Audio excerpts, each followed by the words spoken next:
Oh, hello. Well, it's been a while, huh?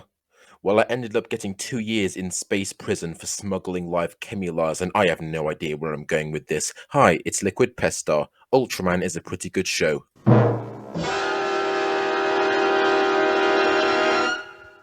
For those of you who know me from YouTube, you may remember me for my reviews of old Ultraman shows that went on for about 3 years. Lately, a bunch of circumstances in life got me reflecting on these shows and my past works, but I don't intend to dump a load of personal stuff off the bat.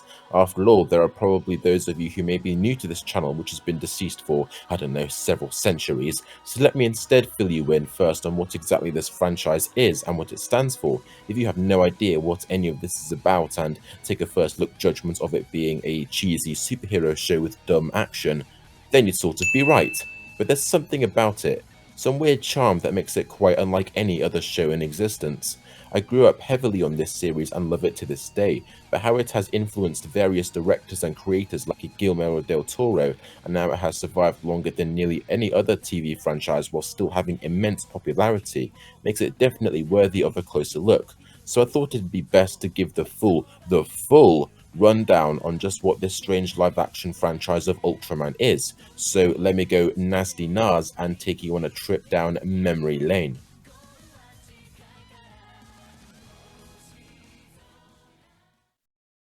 Tsuburaya.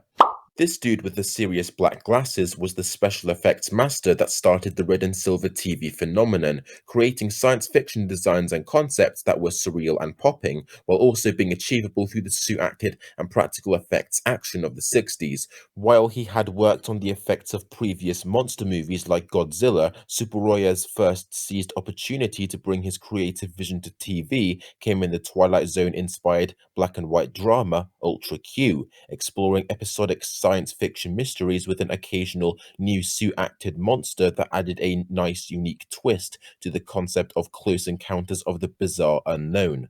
Wanting to move on to filming in full bright color to match a more inspiring upbeat tone, as well as to appeal to American higher budget TV, Eiji Tsuburaya went on to his next and most influential creation in his legacy, Ultraman.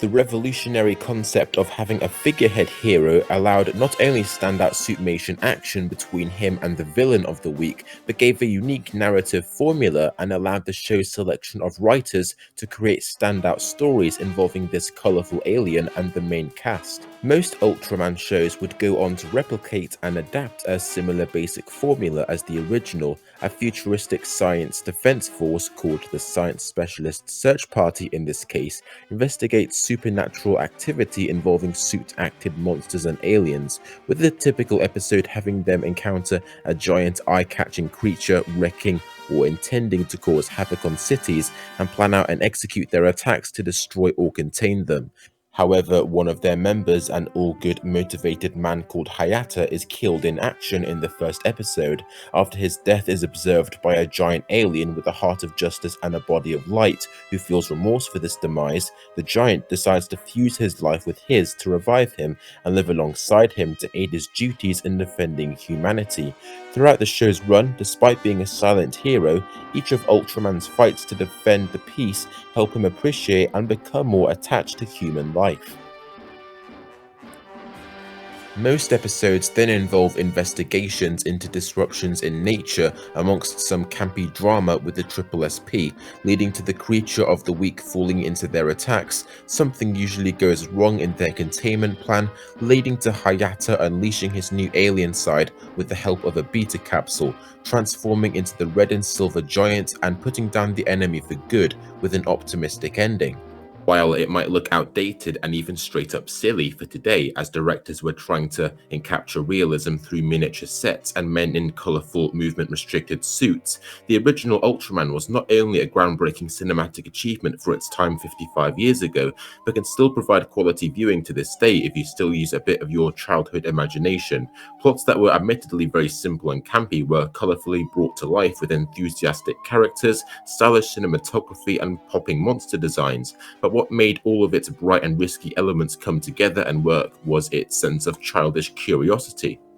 The exaggerated comic acting, mostly cartoonish escapism of monster action, and optimistic endings with crashing jazzy music showed Tsuburoya's retained childhood wonder on visualizing scenes and stories of fantasy, giving the show a surprising amount of heart. Some may rewatch old shows and movies from their childhood to relive the memories and feelings they had many years ago, only to find them stale and badly aged without a good sense of direction or ambition. Ultraman works due to its method of taking its maker's retained sense of childish imagination and colourful view of the great unknown and bringing them to life with bold experiments in practical effects work and unique episodic plots, which can effortlessly connect to your past spark even if you didn't grow up watching it. Even when some effects or action scenes are a little hard to ignore in terms of how outdated they appear now, even some small errors you can occasionally see in the production, it all just helps see the huge risk that Ultraman took to bring a new colourful style to TV. Though the pretty simple characters and dialogue can make it a little tiresome to watch for more than a few episodes at a time. On a technical scale, it's easy to appreciate the effects used to uniquely help cross the line between reality and fiction. The effects of suit actors that were crammed into costumes and set to do battle scenes amongst a ton of pyrotechnic work absolutely paid off to give wonderfully memorable moments and fights.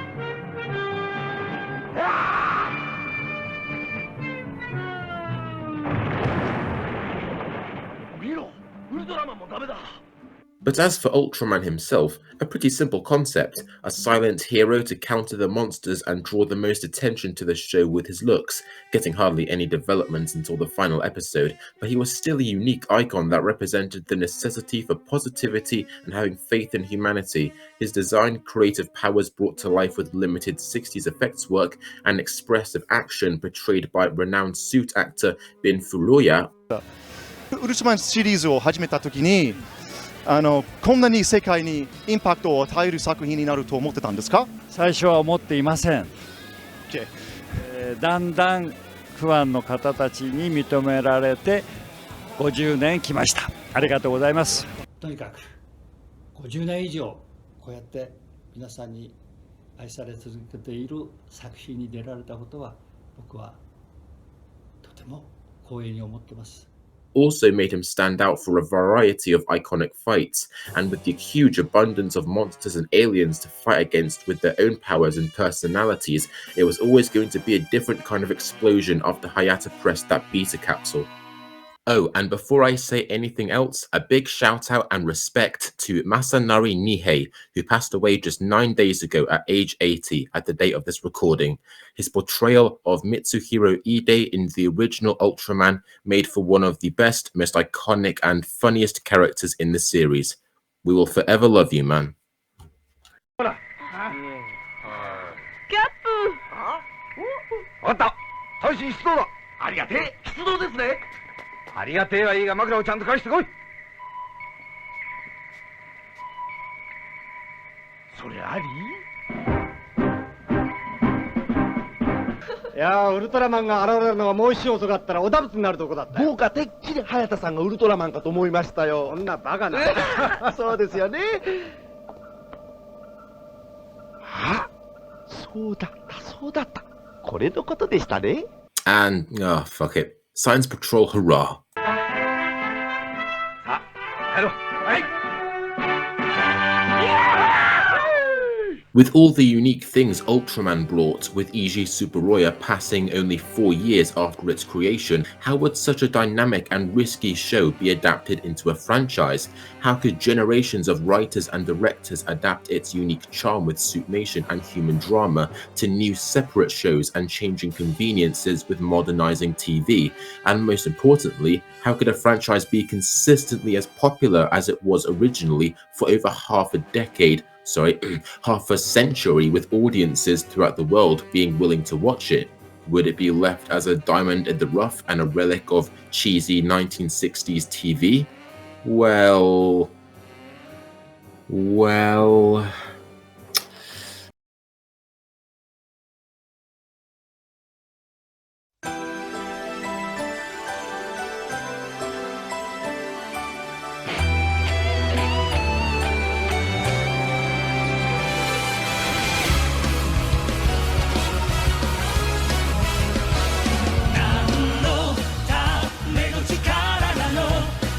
Where do I begin?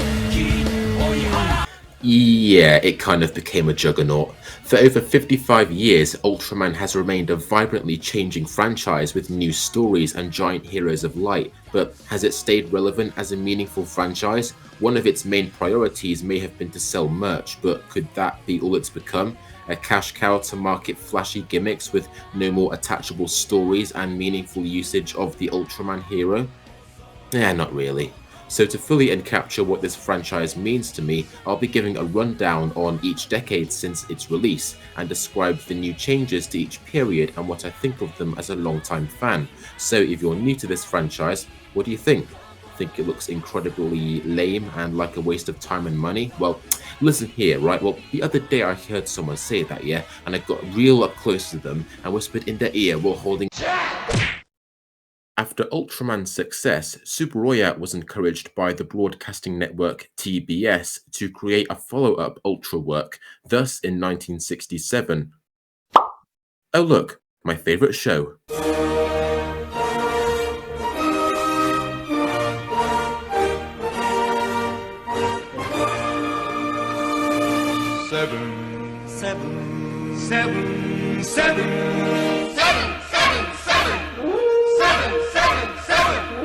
Shedding a lot of its predecessors' campier and cozier aesthetics, Ultra 7 told more intense stories of alien warfare and military development, more complex narratives on showing the vast void of space as a terrifying hostile place were introduced, with aliens now playing a much bigger part of the formula instead of basic roaming monsters whose only purpose was to be taken down. Opportunities for more morale-questioning stories and creative decisions as to portraying these villains' actions were taken. A lot of Seven's ingenuity came from Tsuburaya, allowing various talented screenwriters like Tetsuo Kinjo and Bunzo Wakatsuki to use the show's colorful variety of surreal invaders to portray dark emotions felt from events like the nuclear arms race, the Vietnam War, third world poverty, and racial discrimination in places like Okinawa.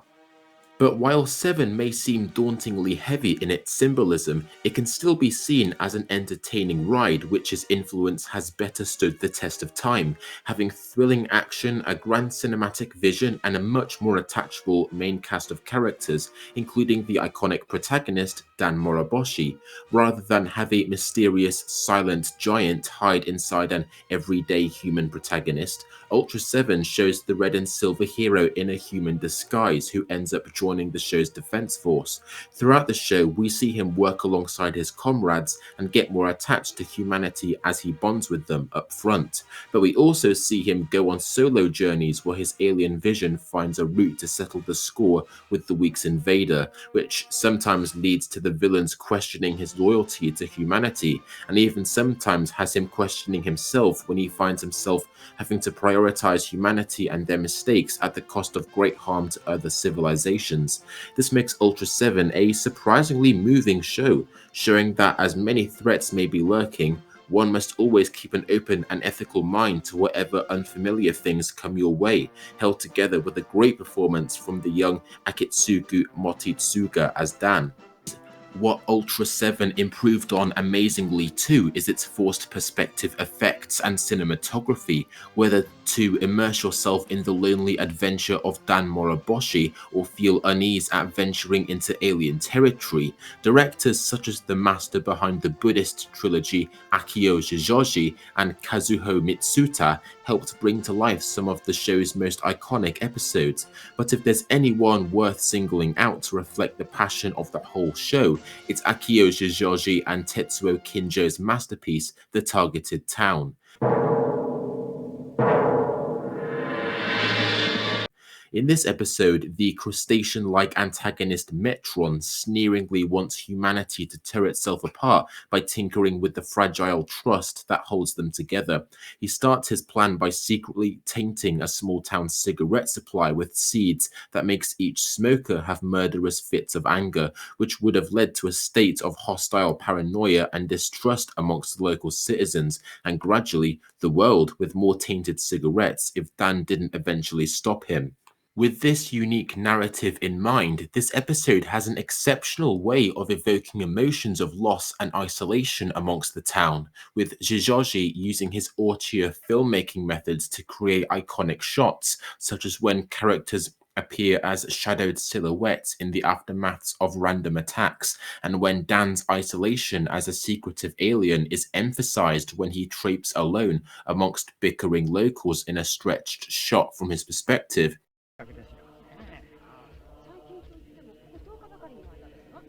何か事故があったというと必ずこの町の人間が主役なんですから。そういえばこの間の列車衝突事故の運転手もこの町の人でしたね。千葉で担架を抱えて捕まった犯人もそうです。わしはタクシー会社をやっておるものだが、30件余りも人身事故があり、とうとう会社を閉めちまいましたよ。とってもやっていけませんからね。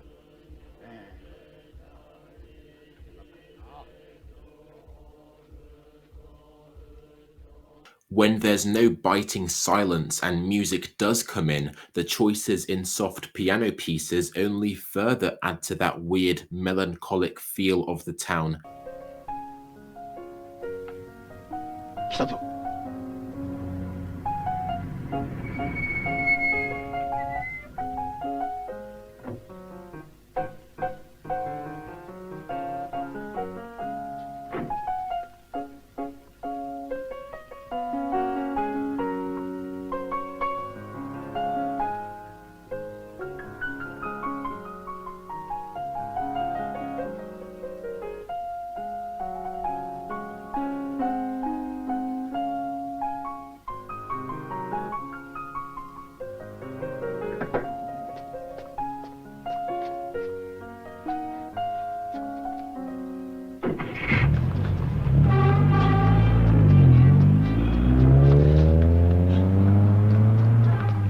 There's also an interesting focus on blood red in this episode, whether it be a focus on police sirens or a close-up on unnatural lighting on people's faces after they smoke a tainted cigarette, adding to a sort of foreshadowing of orchestrated violence. Towards the episode's end, a feeling of silent but determined finality is brought in, with the camera shots emphasizing the bold but fading sunset as Dan breaches the culprit's house. The final confrontation between Ultra 7 and Metron is also colourfully brought to life with an iconic painted backdrop, and it's just so good, and okay, fine, let's chill. I could go on about Ultra 7 for hours, but given this vid is meant to provide a reflection on the whole franchise, alas, I must keep things moving. But 7, Tsuburoya's second and last Ultra show, I will forever stand by as being the pinnacle of the franchise's writing and creativity to date. Watch it. Following Tsuburoya's passing in 1970, the franchise would go through multiple tonal shifts.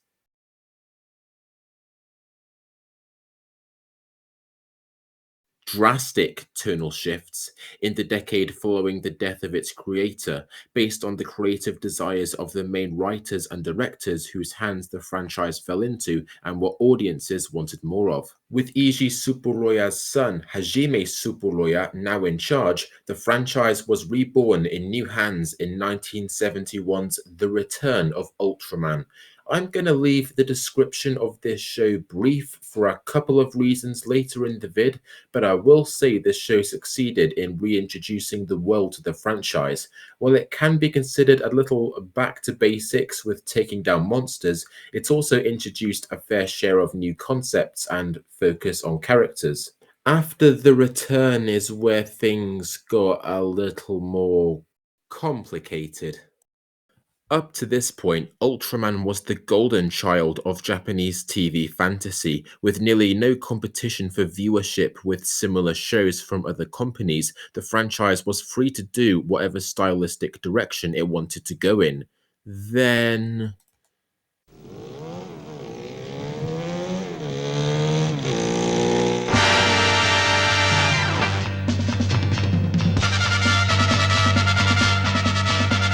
Kamen Rider took Japan by storm. Shotaro Ishinomori's creation of a martial artist insect man fighting off the neo-Nazi organization Shocker and its monsters showed a completely different punchy usage of tokusatsu's potential. With tension from this new generation risking Ultraman's popularity, a vital change-up was needed. So then Ultraman Ace happened.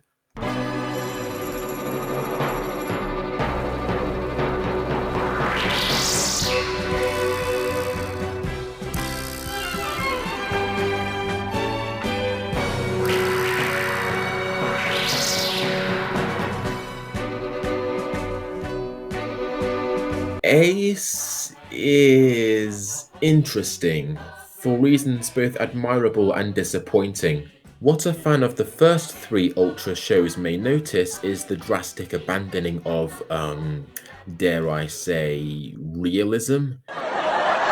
Yes, that may sound ridiculous coming from a franchise as escapist as this, but in the first three shows there was a bigger sense of strategy, both in terms of the defense force taking care of threats or the enemy's methods of invasion.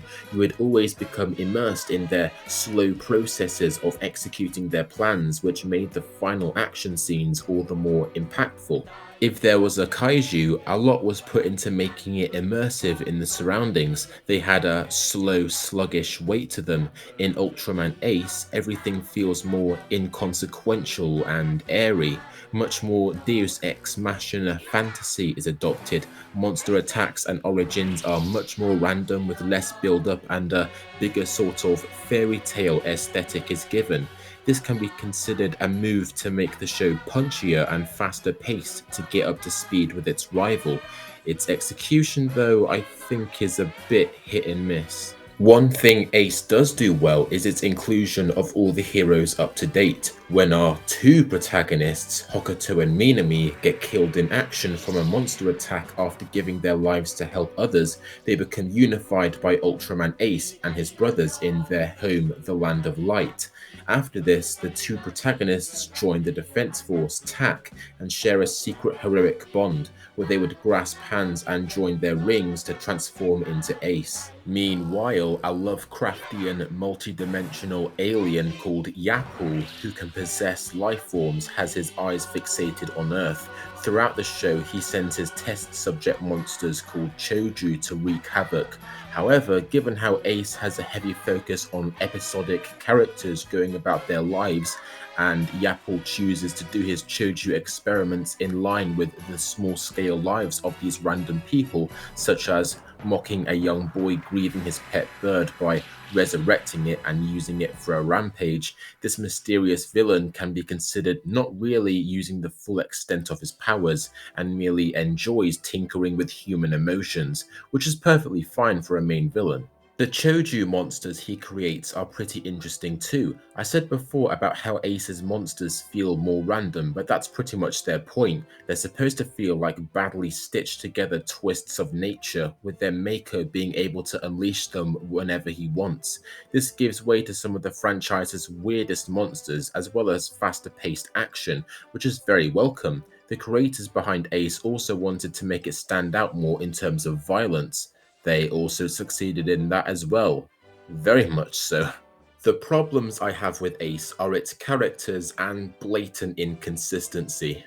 It's at its best when it knows exactly what it wants to do and goes for it, whether it be suspenseful and ghostly folklore or bright and campy tack attacks. This leads to great suspenseful episodes like A Transformation at Midnight, where a child witnesses his mother acting strange, only to find out an incarnate of Yapul has implanted a baby Choju into her womb, leading to her becoming possessed and increasingly demonic.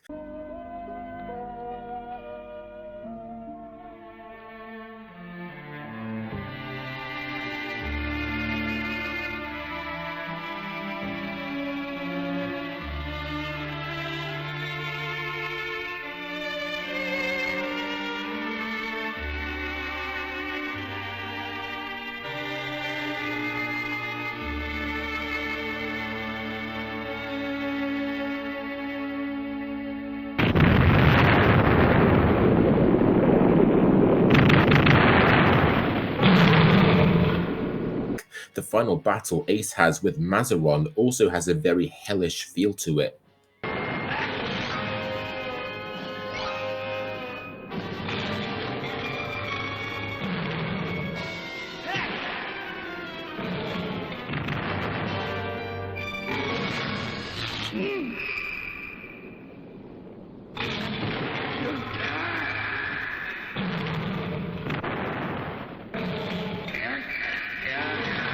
Episodes surrounding the Ultra Brothers are also great, such as ones with Hipporito and Ace Killer, with the aliens trapping the Ultra Brothers in crucifixion and frozen in bronze, requiring the determined efforts of Ace and Tak in a high-stakes battle to restore them, or when Ace is in a pinch and requires the aid of a brother, most notably Zophi in Episode 5, leading to them having an entertaining tag team showdown. But when it comes to Tak themselves, the only episode I can recall them standing out in is the two-parter of episodes 7 and 8, Life of the Sun, Life of Ace. Here, a lifeless planet is set off course and will destroy Earth if it impacts. Tak devise a plan to create a rocket strong enough to demolish it, only for an alien set on destroying Earth to ruin it. The plot then follows the alien killing a Tak member Yamanaka's fiancée and disguising itself as her to try and infiltrate the rocket's reconstruction, while Yapul himself sends a Choju to double down on killing Tak's plan.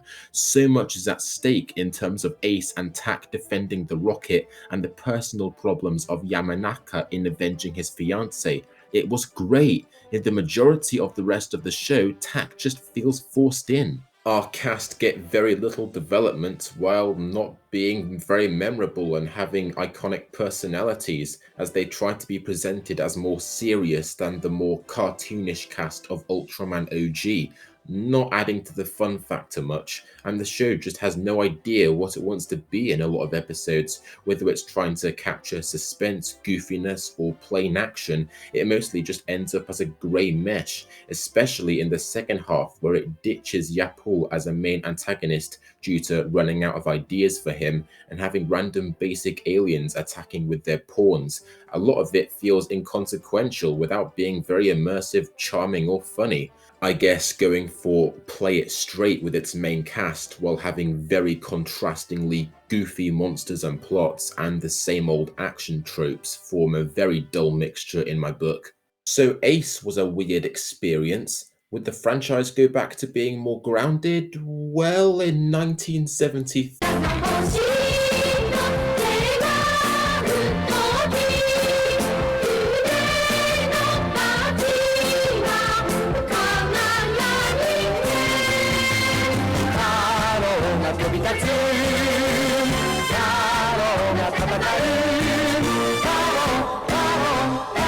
Taro, Ultraman Taro is the most balls-to-the-walls batshit show I have ever witnessed in my life. It was the result of head writer Shigemitsu Taguchi wanting to go out with even more fairy tale bonanza to re-attract young audiences they lost from Ultraman Ace. So I guess Ace scared a lot of kids. No idea why.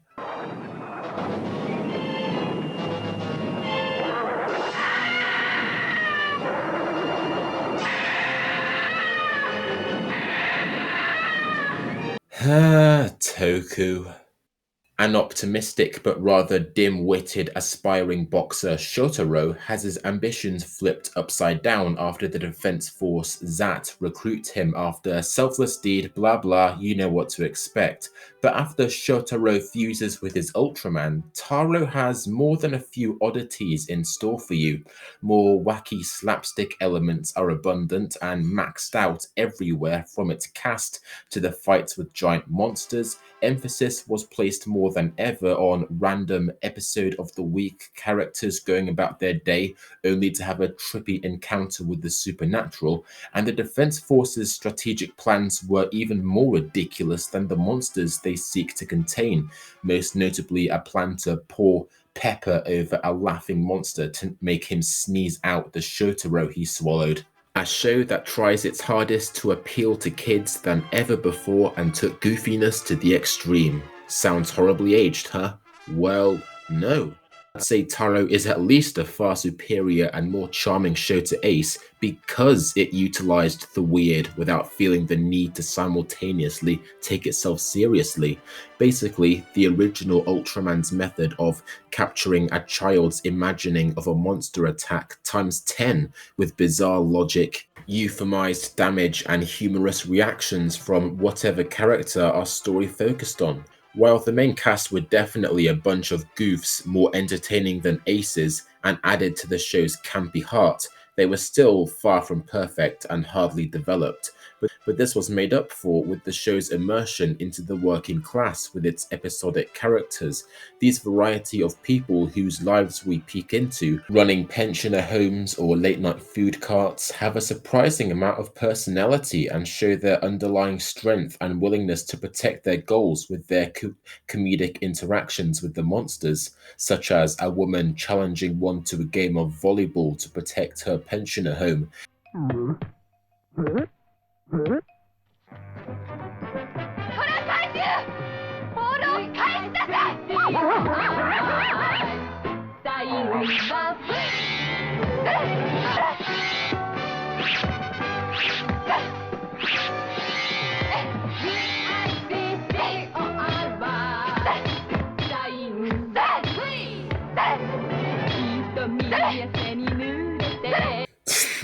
Cute. This also tied in with Shotaro and Ultraman Taro both being young, inexperienced fighters, learning from the strength of hard-working local people as they go on their journeys.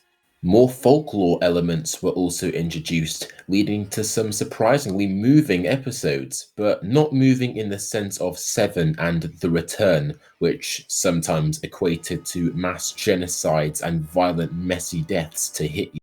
Taro had more subtle ways of moving you. Episode 20 features a child alien bird getting too close to Earth after being attracted to a firework display, getting injured and stranded with its mother being unable to help him due to the power of Earth's gravity. The episode also focuses on a local mother struck by dementia after losing her child, who becomes connected to the stranded creature with her aching motherhood.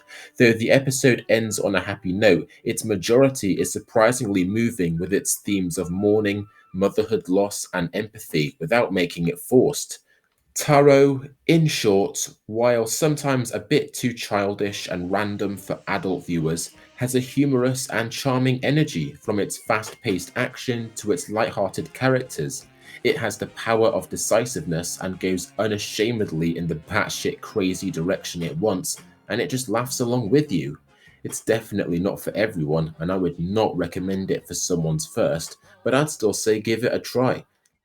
By the way, there's this episode where this kid realizes this alien mushroom on the ground is talking to him the same second where his bullies start to come over to give him a hard time, and this happens. おう大輔、何やってんだよ。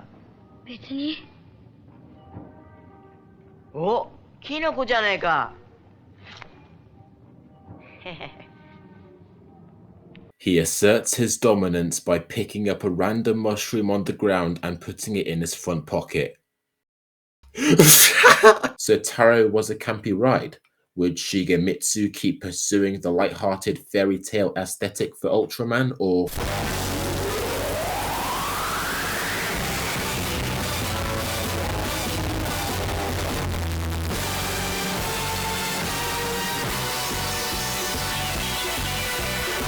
Yeah, this show is something else. Ultraman Leo can be considered at the end of a spectrum that has Taro at the other end and Ace in the middle. This is because Shigemitsu wanted to regain the older audiences that were turned off by Taro's childishness and completely flip the coin to get more violence and gritty plots.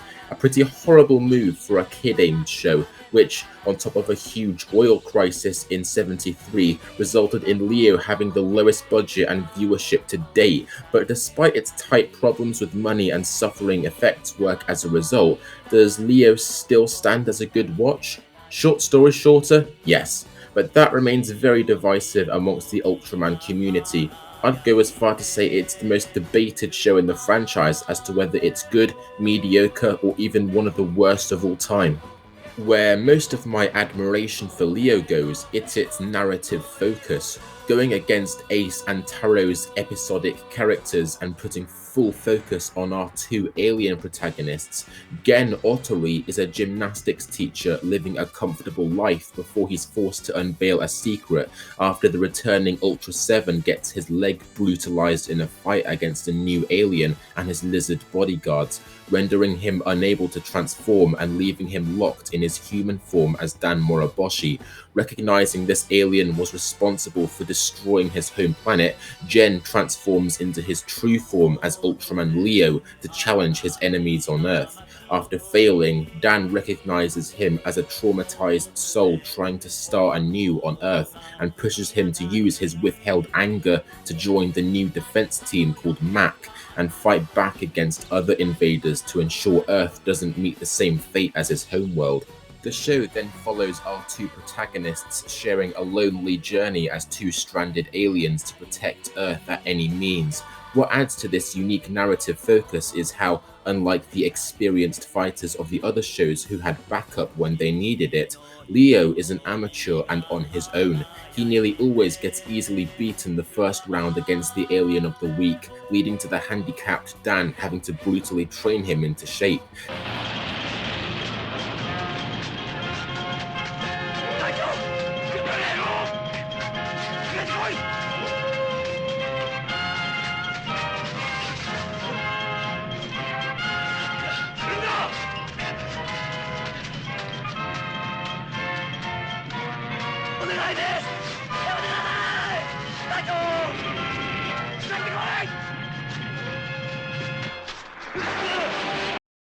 Seeing Gen suffer through this training only to finally kill the murderer and reunite with his comrades makes the optimistic endings of this more violent show all the better, getting a glimpse of the light these characters are fighting for through this dark grey journey.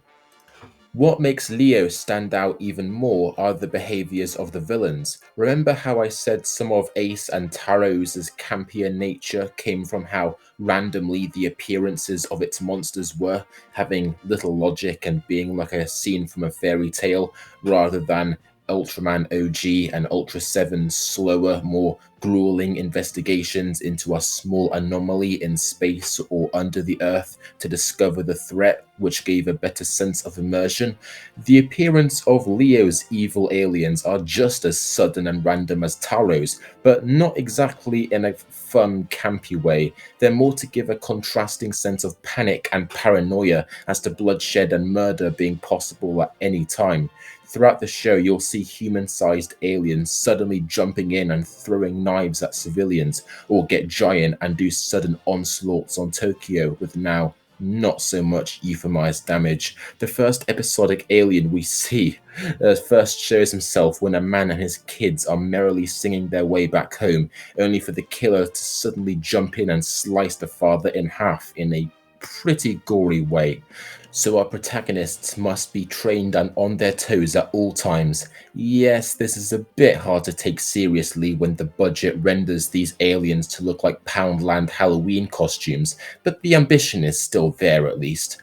But it's not that Leo could keep its violent nature going forever, as the head writers started to grow wary that maybe its violence wasn't the best idea for its target audience, resulting in some pretty jarring tonal shifts halfway through, sometimes even getting as campy as Taro. Aliens got less violent and more gentle folklore elements were put in instead, so if you lucky dip pick an episode of Leo, you may see two people get brutally sliced in half in the same 25 minutes, and see a rainbow-eating monster encounter some bewildered children and have a boxing match with Leo in the next.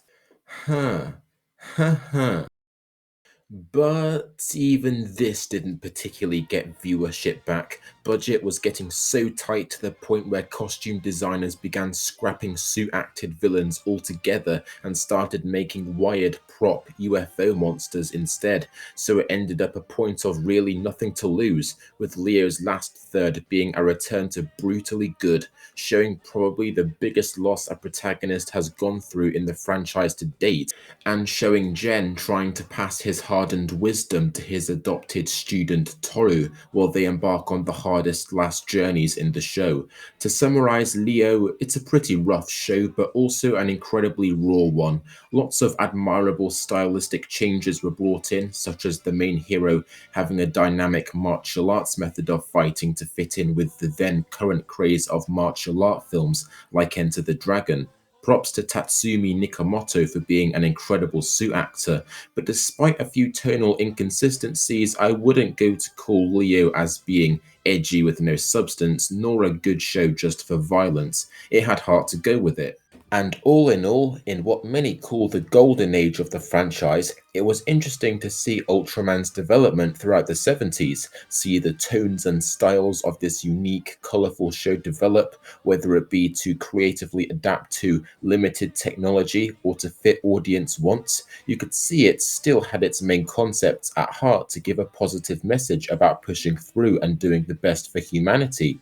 Creative practical action was balanced with more mellowed drama to show a unique entertaining bend of the rules of TV. It could only make one wonder where this franchise's growth would go.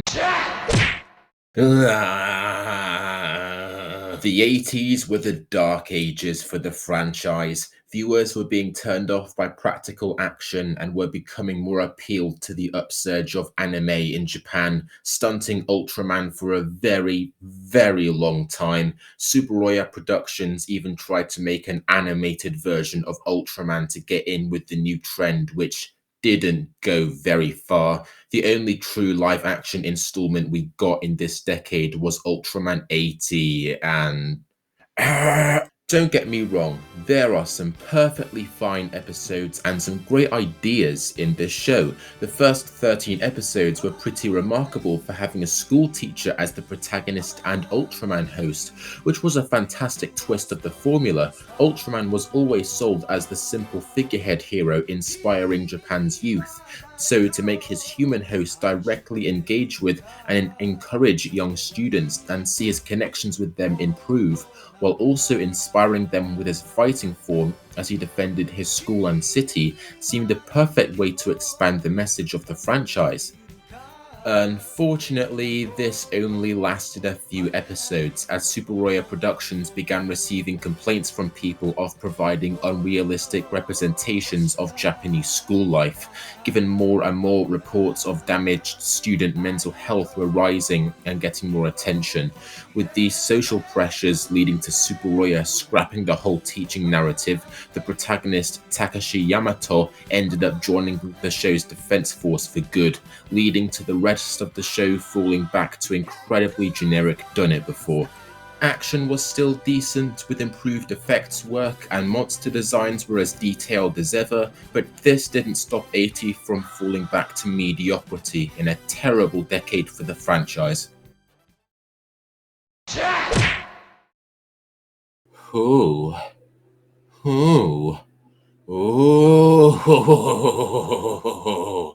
Thankfully, the 90s are where Tsuburaya found its footing again in reinstating the Japanese public's love for the franchise. Oh, where do I begin in this wonderful decade? Oh no. Ultraman Towards the Future of Australia and Ultraman the Ultimate Hero of the US were an interesting time to say the least.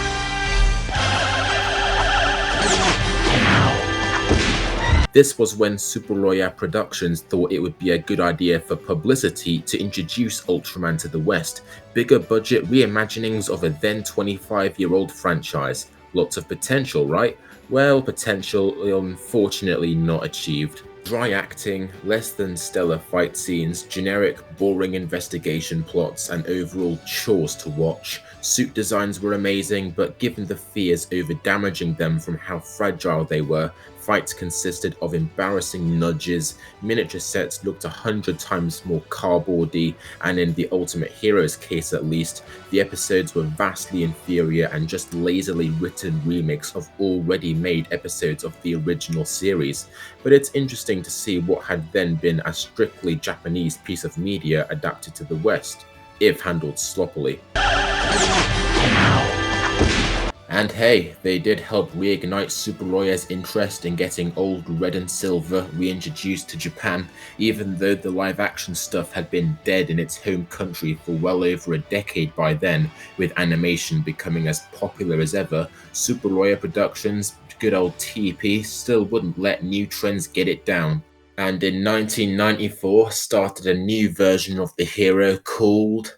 Huh? Ultra 7? What the fuck are you doing here? What are you talking about? Wait a minute. 1996. Oh, you son of a...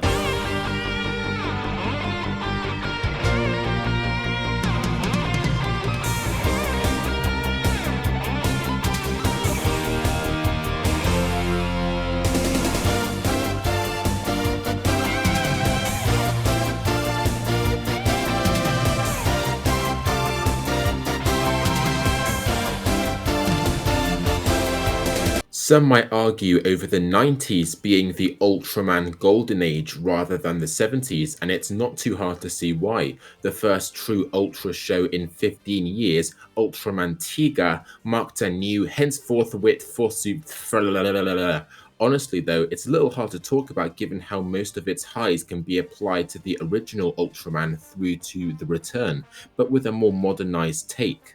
The Ultra, with a punchier, more colourful design, was back to being a silent hero with a simple do-gooder protagonist who didn't have many flaws. The Defense Force had a bulkier and more modern take on futuristic military with a decent recognisable cast who nearly all had episodes that each explored their histories and personalities.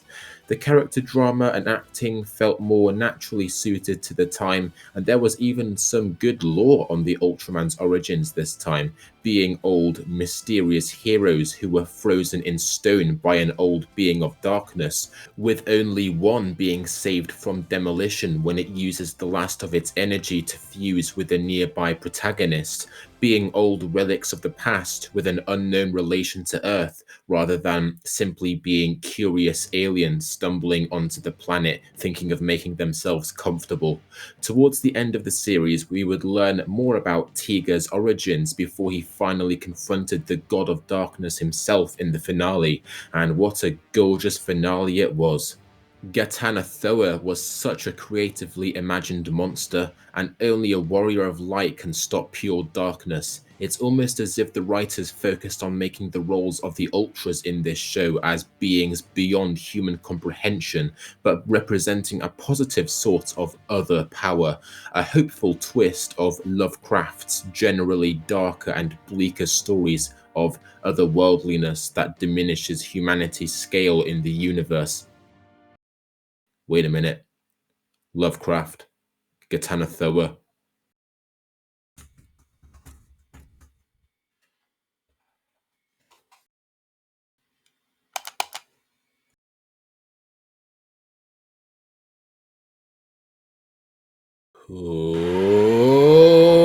Throughout the show, monster designs were fantastic and some interesting new personalities were given to the new aliens and folklore monsters, but how Tiga just works as a modern Ultraman show is more about how these good concepts just accumulate into some very creative plots. The kind of interactions the villains have with the cast made for some tension and drama we'd never seen before. Some of the main characters may have solo adventures where they run into an old friend only to find their relationship under threat by an invader. You had an alien holding one of the main characters, Rena, and her father hostage as he plans to avenge his comrades who were unknowingly destroyed in a testing site, leading to the two trying to amend their relationship as they tried to escape. Another shows a symbiotic alien trying to survive by inhibiting the Defense Force's base, leading to a claustrophobic ride as they try to survive in an increasingly sealed off environment and try to devise a method to outsmart the parasite. Some ancient villains like Sakuna Oni single out our protagonist Daigo throughout the show and try to pry into him on his lone role as Ultraman and his inability to understand his other side. A nice twist on tropes from the older shows. Seeing these new detailed villains in some good budget action was always fantastic too. You even had a few beautiful throwbacks, with returning master directors like Akio Jijoji giving new surreal episodes like Flower, with his rich and suspenseful cinematic vision seamlessly fitting into the show's modern feel, with a couple of kabuki-themed aliens giving their stone gazes onto our cast unknowingly enjoying a cherry blossom break in their territory before Daigo realizes something is wrong, leading to a pretty stunning climax. Bruh, you ever heard of this thing called kabuki? Well, it's kabuki you gonna get.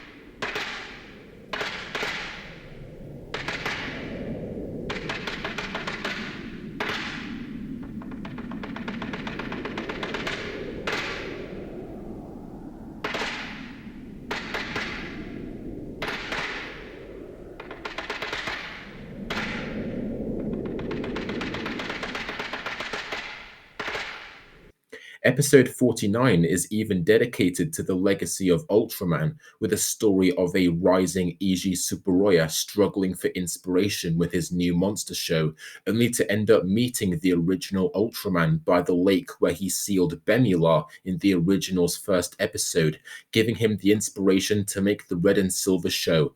If you're a fan of the franchise and you don't tear up even a little at this scene, I'm sorry, but what is wrong with you? あなたは私はウルトラマン M78 星雲から来ました M78 星雲ほう今怪獣を湖に沈めましたこれは友情の印です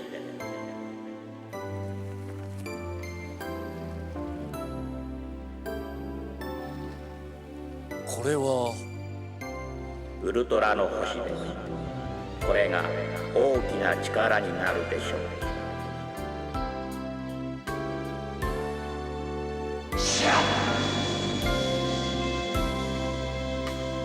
Ah, bless. Though Tiga is a solid step back up and revival, it's far from a masterpiece. It is incredibly episodic except for the last few episodes, and a few handfuls are unquestionably basic filler. The computer effects have also definitely aged ugly compared to the old physical ones, where you could use your imagination to get some realism out of them. Here, there's no disguising just how horrible they look, but they were a necessary gateway to adapting Ultraman to modern visual times, which would definitely improve miles over time. The success and style Tiga had gave a clean transition into its sequel series Diner, which nicely continued the episodic exploration into more modern sci-fi concepts with more ventures into space and interactions with aliens. But it's the third Heisei show, Ultraman Ga. Okay, look, I haven't seen Diner in a very long time, okay? I thought maybe I'd rewatch it, but it's 51 episodes long and it wouldn't be a very great usage of my time sitting through all that for a 5-minute review. So just go watch it and make your own mind about it, okay? Love you. It's the third Heisei show, Ultraman Gaia, which I believe made the best creative moves in this period.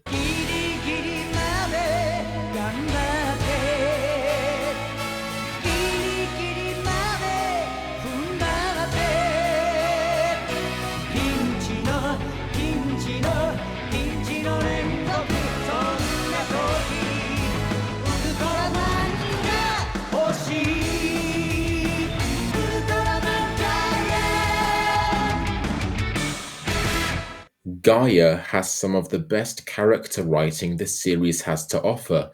Gamu, a timid university student studying technology, goes on a journey of self-discovery after a virtual reality test accidentally links him to a giant of light who sees his shared determination and bestows his light upon him. After joining the organization XIG to help solve scientific anomalies that are attracting monsters, his morals on working for humanity's future are challenged by the mysterious Fujimiya, an ex-scientist whose losses and fusing with his own Ultraman Argul led him to believe the only way to save the Earth is to wipe out humanity and let nature run its cycle. What seems like a cliched eco-terrorist concept is made immersive with these two characters' conflict and connection. Seeing Gaia and Agul come together against monsters that directly threaten the Earth but cross each other in other cases makes an interesting case as to whether they could ever truly join forces. The two's conflict is great due to how flawed both Gamu and Fujimiya are. Gamu is young and willing to learn, but with that, his morals and direction in life aren't exactly firm. Although he abides by XIG and has faith in humanity, sometimes he's not too sure what doing the right thing actually is. He tries to learn from his comrades' attitudes to life, but the more Fujimiya bites into him, the more he fights back while not wanting to admit he's not certain how humanity's relationship with the Earth can last. Fujimiya is the opposite, absolutely firm in his principles and doesn't once doubt himself, no matter how brutal or nihilistic his methods. Throughout the show, Gamu learns more from his comrades and his interactions with monsters to become more confident in his beliefs, while Fujimiya learns to be more open-minded and accepting of offered strength, resulting in the final meet in the middle with both characters' faith in humanity renewed. Another thing Gaia does uniquely great is its empathizing of its monsters and theme of connecting with nature. Some monsters Gaia fights he discovers are merely creatures living in their habitats protecting their young, and over time he and the main cast realize a multi-dimensional villainous force is at fault for causing most of Earth's monsters to act hostile. No, not Yapple, leading to our main characters sometimes unifying with these creatures to fight back against the real threat. This makes for an interesting extra narrative with how Gamu figures ways of how humans can coexist with these creatures that are essential to nature's balance. Gaia is also admirable for having the biggest main cast in an Ultra show to date, having several teams of XIG consisting of 3 members each: Team Lightning, Falcon, Crow, Hercules, Seagull, and Marlin, while Ultra 7 was the first and to this point only show to have multiple staff members shown around the headquarters to get a feeling for this organization being vast and difficultly managed rather than a group of 5 or 6 people running everything. Gaia is the first and only show to this date to show a ton of members operating different sections and actually try to develop nearly all of them. But this doesn't shy away from Gamu's journey, as some of these characters' development shines best when Gamu tries to get involved and learn from them to form his own principles. While some were still underdeveloped by the end, the amount of iconic moments they had, whether it be simple banterous connections or exposing each other's flawed morals, it was a definite achievement in a show that still focused mainly on the protagonist and stopping the monster of the week. So when they all came together for the final push against the ultimate villain, it genuinely felt unified and intense. So definitely give Gaia a shot, though it does take a while to fall into place. I absolutely hated the first 13 or so episodes because it was mostly the then awkward Gamu and then shadowy edgelord Fujimiya going back and forth over morale talk with no progression amongst plots I thought were really slow amongst a blinding swarm of characters. But it was soon after when Argyle started putting his motives into action and enough familiarity started to form with the main cast where I got hooked. A very risky and experimental show that took off and flew, but couldn't have been possible without the bold risks of its 2 more traditional predecessors with reintroducing the franchise. Okay, and their 2 neglected parents too. I guess they deserve some love. What is considered the 4th part of the stretch of shows Tiga started is the pacifist and nature-themed Ultraman Cosmos in 2001, following the shortened Back to Basics and direct-to-video show Ultraman Neos. I never saw them.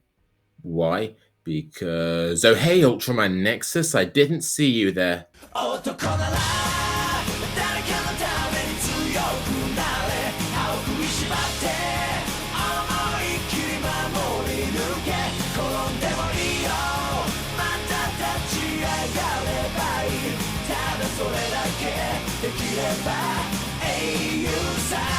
Yeah, Nexus was a pretty great one. Trying to incorporate more serious drama and get darker themes of trauma made Nexus quite a standout show. The Ultraman host Himeya is a former war photographer who suffered a grave loss after witnessing a young orphan he grew close with get blown up. After the being of light decides to fuse with him, he goes on a lonely journey as a broken man, thinking this bond of light is a punishment for his sins at being unable to help his friends' deaths. He has constant nightmares of awakening at a forest full of ancient ruins. He also commonly ponders why he was specifically chosen to be Ultraman, as his giant handler refuses to communicate with him, giving a nice twist of the Ultra Host formula. Our other main character, Common, a young member of the Night Raiders group, goes on his own journey while sometimes crossing paths with Himeya. Common is seen as a younger, innocent man who joins up to the Night Raider organization. Unlike the other defense forces in the franchise, the Night Raiders operate secluded from the public eye, and their mission is not only to eliminate supernatural threats, but keep them hidden and unknown from the public, even if it means wiping people's minds. This makes for another interesting plot point as the good but inexperienced Common questions the ethicality of this practice, only for his senior to show him a man driven insane from witnessing a monster attack and a crowd of people mourning their families who seemingly died in a bus crash, claiming it would surely be better if this man lived sane and unknowing, and these people mourned without knowing their loved ones were actually eaten alive by a monster. Along with the claustrophobic, more horror-oriented work of the Night Raiders, we see Common's comfortable life at home before dark events cause everything to crash down to a similar journey of his own loss and trauma, leading to Common trying to discover meaning alongside Himeya, who does his own investigation work on the Night Raiders and tries to clear his name. Nexus is definitely not dark for the sake of it. When a character died, the full damaging impact on our characters was felt. Seeing more people die at the hands of the monsters added more urgency to Komon's position, realizing he needs to prioritize the killing of hostile creatures while also trying to convince his comrades that Ultraman is not a threat. This helped with the very forward-moving and continuous writing, helped the Ultraman characters grow and connect better than ever before. This is also helped out most of all by the villain, Dark Zagi, who is basically what Yapple should have been, a Dark Ultra who can control monsters and seeps into people's minds. With every traumatic event our characters experience, he gets a thrill from manipulating this trauma by implanting visions in their head to play with their emotions, leading to some truly nightmarish PTSD-themed episodes. He is a twisted villain and one of the best in the franchise. Unfortunately, due to poor viewership from younger audiences with Nexus's dark, more drama-centered tone, and some terrible choices with its airing times, Tsuburaya rushed the final episodes to make a quick change back to light and happy in 2005. Well, it was good while it lasted. Now gimme my Maxi boy.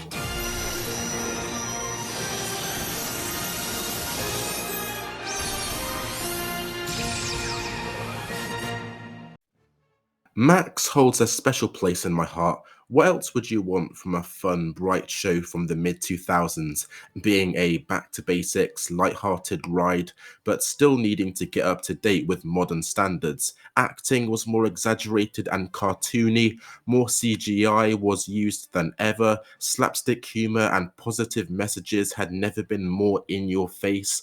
Ultraman was back to being a simple hero but with flashier attacks, as well as old Showa-era monsters making their first big traditional comebacks for nostalgia. Yes, it was rather basic. Aside from some standout avant-garde episodes, Max was mostly revisiting types of plots introduced in Tiga and Gaia, but with more humor, and sometimes even directly remade iconic plots from Ultraman and Ultra 7, such as Alien Metron making a return but now wanting to infect people's phones than cigarettes. But sometimes isn't basic just what Ultraman needs to be effective and uplifting? It can be easy to be turned off by the over-the-top characters and dorky scripts, but while Tiga's more play-it-straight characters could make for some pretty dull episodes, Max's more cartoonish characters and acting match the playful energy of the show just right. And I love it because... okay, why do I really love Max so much? Well, I was originally going to save the talk on how Ultraman actually affected my life for the later portion of this video, but Max is a show that I hold particularly high in my childhood, so allow me to go on a nostalgia trip. When I was living in Bangkok 14 years ago, Jesus Christ, I'm 20 now, what the Ultraman started to become a huge part of my life with the amount of bootlegged DVDs of old Showa episodes and toys you could occasionally get in the local 7-Eleven and street market. I'm not sure what attracted me to Ultraman in particular, whether it be because it seemed like an obscure gem of kids' TV and had so much fun varieties of monsters and fights. Either way, I fell in love with the older shows despite only being in it for the action. But things began to change in 2008 when the company DEX won the rights to distributing one of the latest shows, Max, in Thailand, making it, as far as I know, the first Ultra show to legally be distributed in the country. So 6, going on 7-year-old me was overwhelmed with the amount of Max merchandise and DVDs that were flooding everywhere. What I thought was just an obscure little old show that you could only get through the odd rough DVD if you searched hard enough was now being loved by everyone in a new form.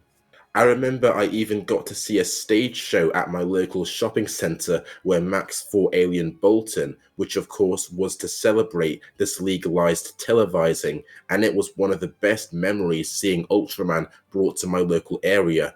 The show itself I made some great memories with. I was always hunting for DVDs to build up my collection, and when I sat down to watch it, I found the characters more attachable, the action more compelling, and the simple humor and good messages more engrossing than the more slow-paced Showa episodes. It definitely felt like something new to my younger self. Well, obviously because it was the only recent Ultraman show I had seen then, but moving on. Especially considering I could only buy random episodes of mixed shows before, but here I could actually soak in an entire show's continuous run. My 2 years living in Thailand brought some of my best and most adventurous childhood memories. How I had a show very special to me at one of the best times of my life from a franchise that I continue to love to this day is something absolutely worth savouring. How I can watch the bright and positive show today with a new adult's enjoyment while also being able to relive some golden memories I had alongside it is, well, something beautiful. So with it being the ultimate show of my childhood, I can say above all the other installments in the franchise, thank you, Ultraman Max. Nostalgia glasses off though, does Max still stand? Yeah, I'd say so. While its simplicity can make it a bit of an exhausting, continuous watch for an adult viewer, and being quite a bit more childish than your average Ultra show, I still thought it was great, and its harmless sense of fun reinvented Ultraman's way of reigniting your young imagination. Not to mention a handful of episodes here being absolutely stellar. The pinnacle being episode 15, Miracle of the Third Planet. This episode opens with a failed eye operation, leaving a young girl permanently blind, and with her still being determined to pursue music despite her disability. Meanwhile, our cast tried to destroy a grounded meteorite with missiles, only for their attacks to transform it into a hideous sentient monster that can fire its own missiles. With every attack they throw, it gets stronger and adapts its own countermeasures, even defeating Max with its own version of his specium ray. It looks like all hope is lost as the creature wreaks onslaughts on Tokyo with its new attacks and leaves the city as a burning ruin. As it approaches the blind girl's burning home, she decides to play a song for it. The monster stops in its tracks and begins to deconstruct its weaponized features and starts to replace them with music-making appliances and a peaceful new design, leading to Max with a new understanding, guiding it back to space with his own music, leaving a beautiful message of communication and kindness that best encaptures what this franchise means.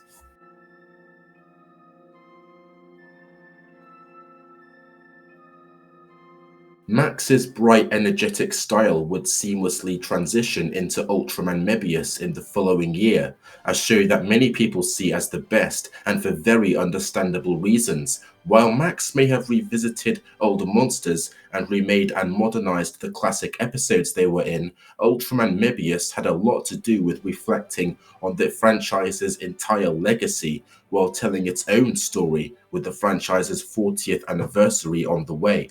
Did it crack under pressure? Ultramen haven't been seen in 25 years, with the original Showa Ultras being the only ones included in this show's history. Ryu is a member of the Gaia's defense force who have been protecting Earth since the giant's disappearance. Even though they're no longer with us, Ryu seems to be one of the few people still motivated by their legacy, always reciting the 5 Ultra vows that Ultraman Jack left before the end of his stay. After Ryu's captain and team are killed in action from the first kaiju to appear in years, Mirai proposes the idea to reform the group together, recruiting several individuals who showed sacrificial acts of bravery in the monster attack. Unknown to them, Mirai turns out to be the youngest Ultraman apprentice sent to protect Earth, wanting to start the tradition of working alongside the defense force all over again.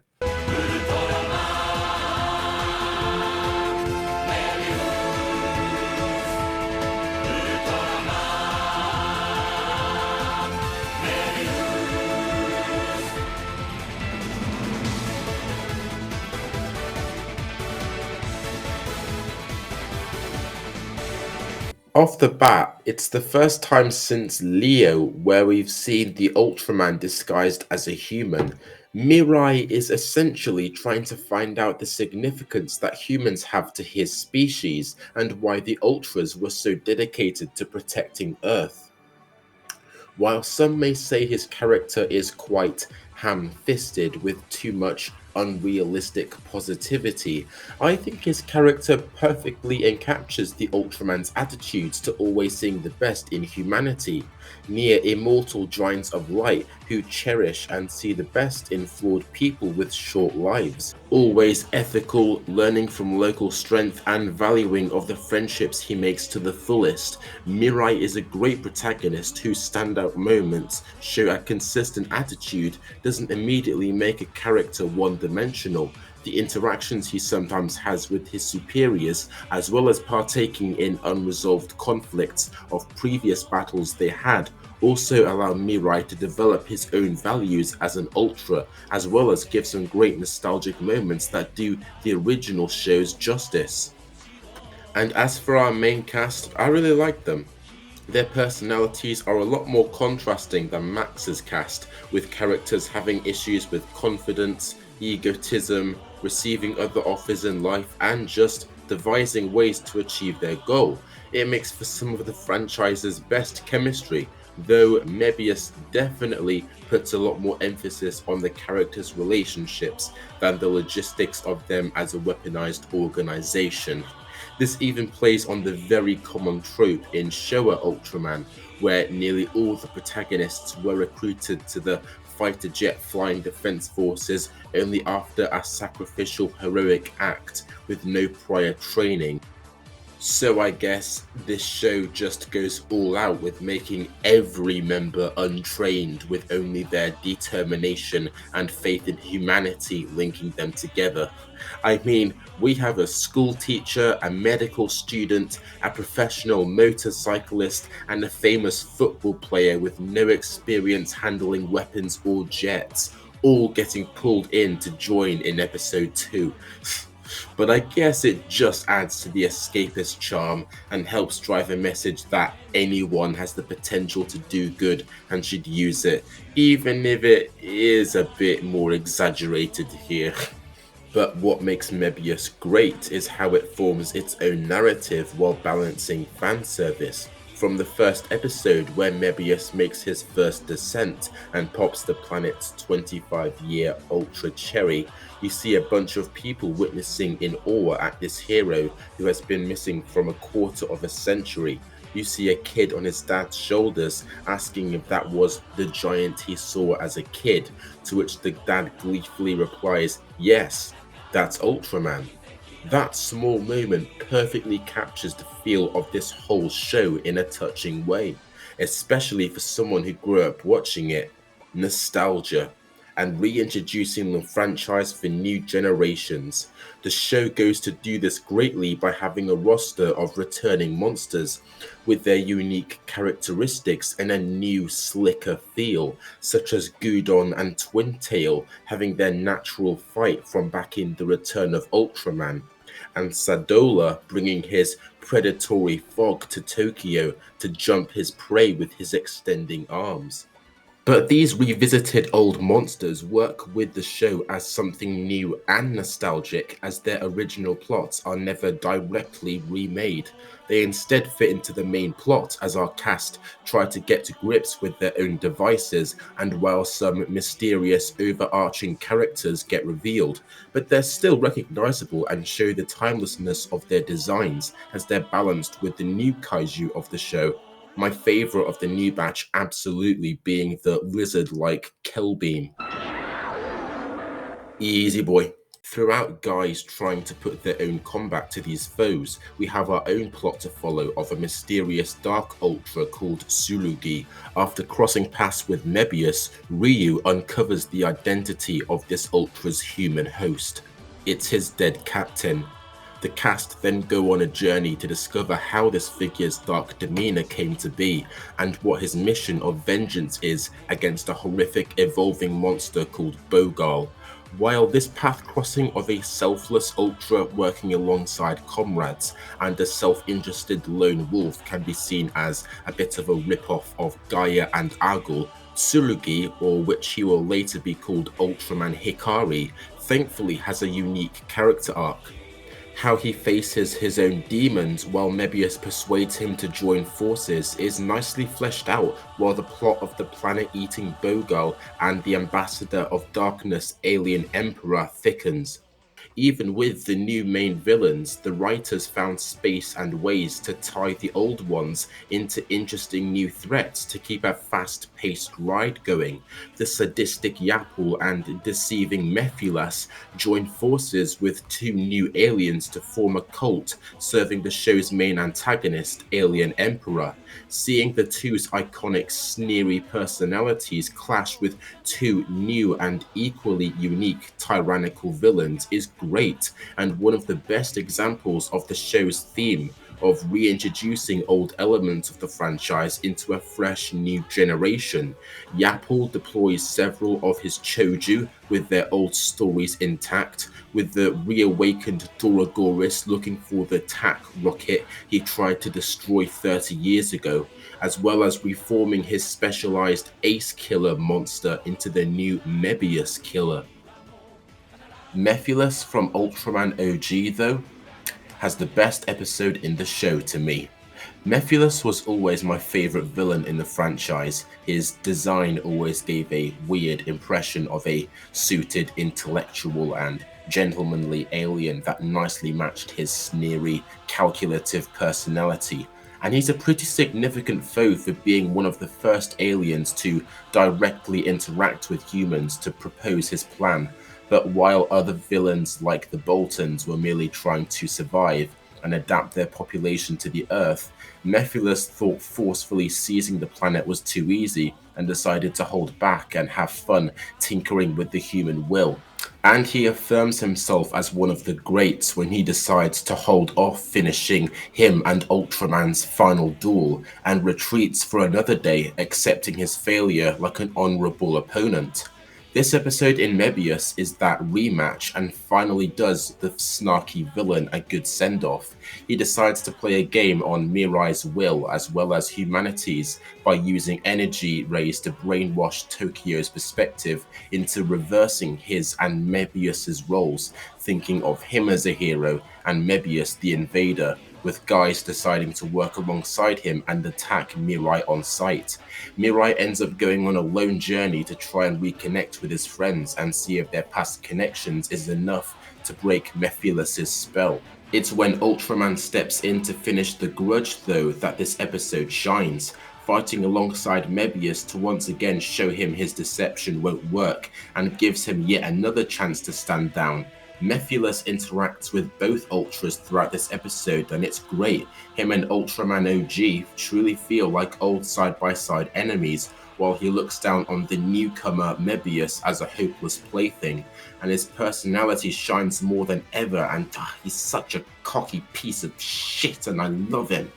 Oh yeah, that's a good thing to end my discussion of Mebius on, the Ultras' appearances.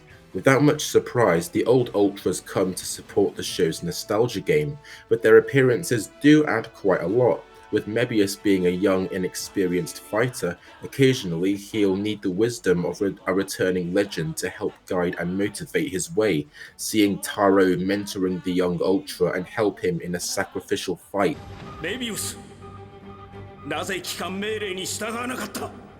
太郎教官、僕は地球のために戦いたい。だが、若い君を死なせるわけにはいかない。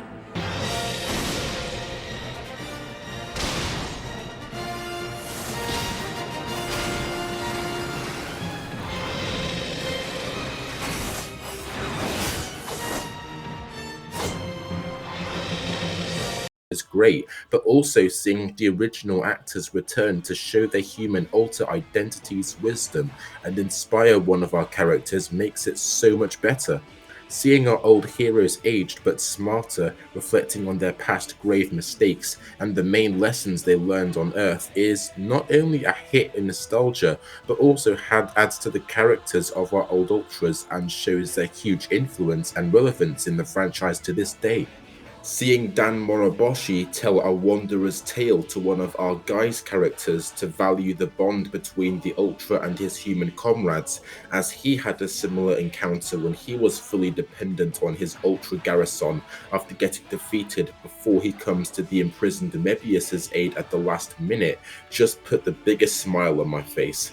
Seeing not only returning Ultras themselves, but their show's unique tropes and themes seamlessly fit into this one-show style is just bliss, such as 80s School having a reunion, and now fully hardened Gen once again showing the brutal means to be a lone fighter by ripping Mebius from his cuddly dependency from Gai's and training him into being more capable and resourceful, and Hokuto finally reuniting with Minami for one last time, whom he had lost near the end of Ultraman Ace. Seeing the good outcomes and the sacrifices these old warriors made when they come to help our main characters face their modern problems is just so fulfilling, seeing the ones that started it all being remembered and adapted so faithfully. How Mirai also develops as a protagonist and learns what it takes to be an Ultra as he learns up front from his elders and side by side with his comrades is also beautiful, and the finale of the show where everyone comes together is beyond fitting and a love letter to the franchise. It's nostalgic but doesn't just use that to try and substitute being a good show. It's just so good. But yeah, check out Mebius. Its impact is definitely felt more if you've watched a few of the Showa installments beforehand, but it obviously still stands well on its own. After all, that's what it is. A unique new journey helped with the power of past generations. So they didn't make another show for the next 7 years. Okay, that may not be true. There was a show centered around the franchise's kaiju called Mega Monster Battle in 2007, but there wouldn't be a true story-driven and traditional Ultraman show again until 2013. So could this be considered another sort of dark age for Ultraman?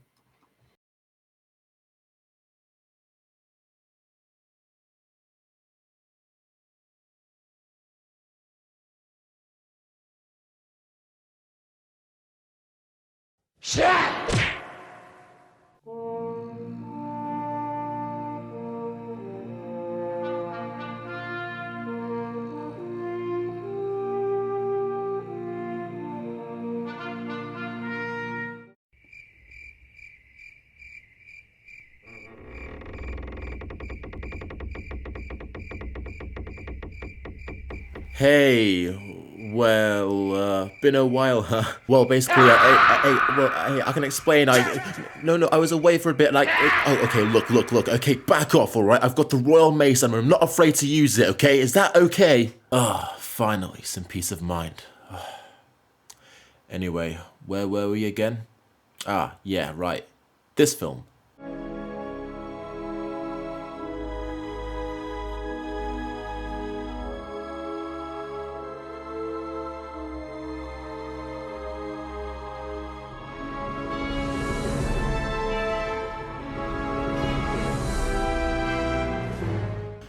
Ultra Galaxy Legend was the boldest step to date in expanding the Ultraman lore and adapting the franchise beyond the usual miniature sets and onto bigger budget cinema. Shot by Takumi Furuya, Ultra Galaxy Legend took many big steps outside the box to show us an unseen side of the franchise, an exploration into the Ultra's homeworld and their origins, an adventure that lets us see these heroes in their journeys across space, and a threat that brings a challenge to their very existence. While Mebius was a celebration of what the franchise had been up to that point, this movie had a lot of new ideas. I've been wanting to talk about this one for a while now, and by a while I mean since like 2016, so to celebrate getting back on track to completing my channel and this Ultraman arc, I better dress for the occasion. Alright, let's go. Seeing Ultraman on the HD widescreen is great enough, but seeing more investment than ever before into special effects and fight choreography meant we'd see a whole new style of action in the franchise. While miniature sets were always a beloved element that inspired creativity through limitation, seeing CGI used in this abundance finally allowed for a load of new spectacles with suitmation, whether it be having scenes take place on more alien planets or having more popping eye candy powers in action. This is Ultraman times 10. Although the CGI and green screen haven't exactly aged the best, it's still great for paving way for their later, more polished usage in the franchise, and gives this movie its exhilarating, colourful style. Now let's get into the actual content. For the first time ever, we get a full look into the Ultra's homeworld, the Land of Light. Some fans may be against finally seeing where our heroes fly off to after their stay on Earth, as it can be seen as detracting from their mystery. They're no longer silent ambassadors from the great unknown, but more attachable as characters now. But I think an exploration into who these beings truly are was only natural after Mebius gathered them all together and had their journeys warmly remembered as a united family. The Land of Light is nicely brought to life as a blissful emerald metropolis, but at no point is any of this place explained. It's presented as something normalized to our alien cast, but otherworldly to us.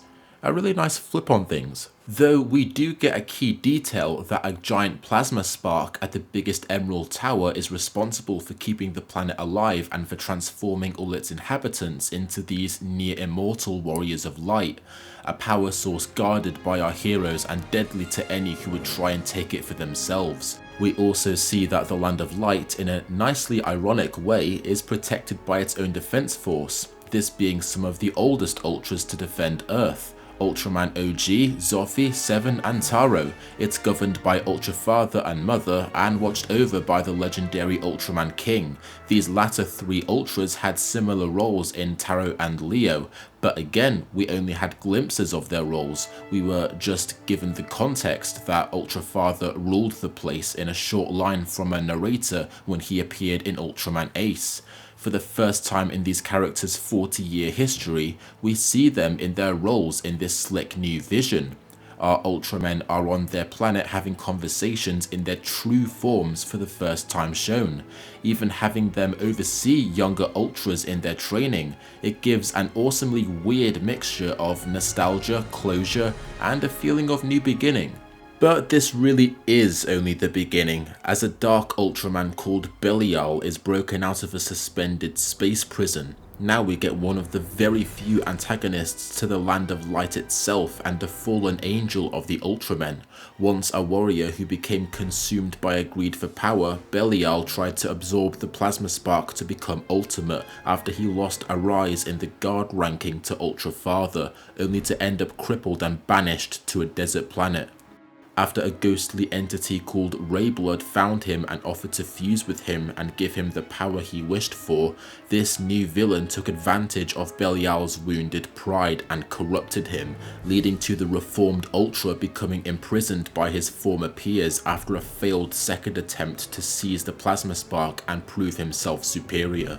Now, after a genius alien Zarab decides to free him thinking he would serve him, an even stronger Belial tries this again, steals the spark and leaves the planet and all but a few Ultras frozen and dying. After he uses the spark to resurrect 100 dead kaiju on the monster graveyard, it's up to OG, 7 and Mebius to restore order. But things get a little more complicated when a new planet-hopping defense force appears alongside a diner who got transported from another dimension via a wormhole. And what's this? Leo has become a mentor himself and is training a new recruit with anger issues? I guess you'll have to find out for yourself. I've always enjoyed this movie. The amount of variety the fight scenes have with their colourful environments, seeing Ultramen interact as themselves, and seeing a new kind of plot of a corrupted Ultraman executing his revenge is great. The different kinds of characters and villains in the different fights also bring nice new heights. When Belial first returns, he faces off nearly every Ultra to date with constant flashy shifts in fight tactics and environments. When our fewer main characters enter the monster graveyard, an absolute batshit delightful fight against countless meshing classic kaiju ensues. And when Leo's apprentice finds out he is Ultra 7's son and confronts Belial as a destined final showdown, the newly introduced Ultraman Zero gets the spotlight as the two fight in a separated duel that sparks the beginning of a new generation. But these fights and visuals wouldn't be everything without some good character focus. Mebius rightfully gets a good chunk of the spotlight in the first half, while Zero's character is kept in the shadows as he gets beaten into shape by Leo. It's only when 7 is at death's door and throws a signal out as his last resort that Zero finds out the truth of who his father is. Deciding to honour 7's legacy, the shift onto Zero in the second half is also pretty good. A cocky, energetic new kind of hero who doesn't need a human host to be expressive. The clash of an iconic new hero and villain alongside various ultras and classic monsters make this film end on a bang. Though the sheer amount of non-stop action may get a little tiresome for the average viewer.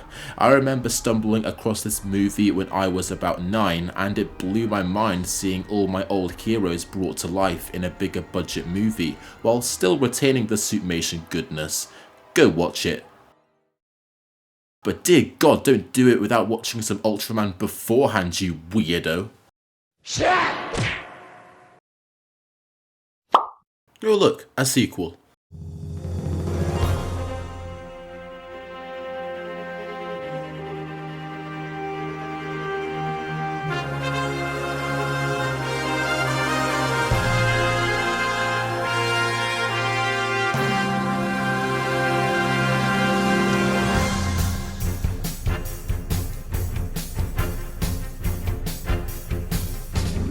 Revenge of Belial is also pretty good. While Galaxy Legend worked as an exploration into the Ultraman lore, this film serves as its own unique adventure and focuses on developing Zero and some friends he makes along the way. Belial returns from his defeat with a bit of a more organised plan, creating an army of robots mocking the style of his nemesis and having his eyes set on harvesting different planets for resources before turning to the Land of Light again. With the villain plotting from an alternate universe and the Ultras lacking the strength to reach such a place, they all decide to give Zero their power so he can reach the army in time and finally put an end to this foe. A good way to open up a solo journey. Rather than a defense team, we get our human-like drama in this movie from a young boy Nao and his older brother Run on a desert planet. After Belial's mining army arrive to wreak havoc and harvest the place, Zero arrives in time to save Run by fusing with him, giving him his first human host and some good character development as he gradually starts to understand the brothers' close bond. His first taste of compassion for humans, or human-like aliens, but still. Throughout the film, Zero and Nao stumble across a few colourful aliens who all have their own motives for stopping Belial. We have the literal hot-headed Glenfire, who's even more of a cocky piece of shit than Zero. Their first comedic duel is great, and I love how he's the figurehead guardian of a literal bunch of space pirates. We have the more elegant Mirror Knight who, as you may have guessed, controls mirrors. And finally, we have Genebot, who we first see as a sentient spacecraft but then rearranges himself into a giant robot piloted by Nao. While I love the interactions we finally got between the Ultras in Galaxy Legend, they were still very formal and level-headed characters. Here, Zero's more arrogant, youthful character works a lot better with his new alien friends, whose much more conflicting and contrasting personalities make for much better chemistry as a bunch of superpowered misfits. But if these characters may give a little deja vu in unison, that's because their designs are based on some Tsuburaya heroes from the early 70s. Glenfire from Fireman, Mirror Knight from Mirror Man, and Genebot from Jumborg Ace. Neat, huh? These characters also help with keeping the action evolving. The amount of gorgeous green screen planets we have, greatly shot action, and the rising stakes with Zero's final duel approaching are even better than Galaxy Legend. While I do prefer the previous film for nostalgic reasons and the inclusion of more classic Ultras, Revenge of Belial isn't to be missed, with what starts as a lone journey ends up being a creative path-crossing ride. The world hopping with new characters to meet through the inexperienced eyes of Zero is always great, and with each new person to protect, Zero becomes a more determined and attachable protagonist.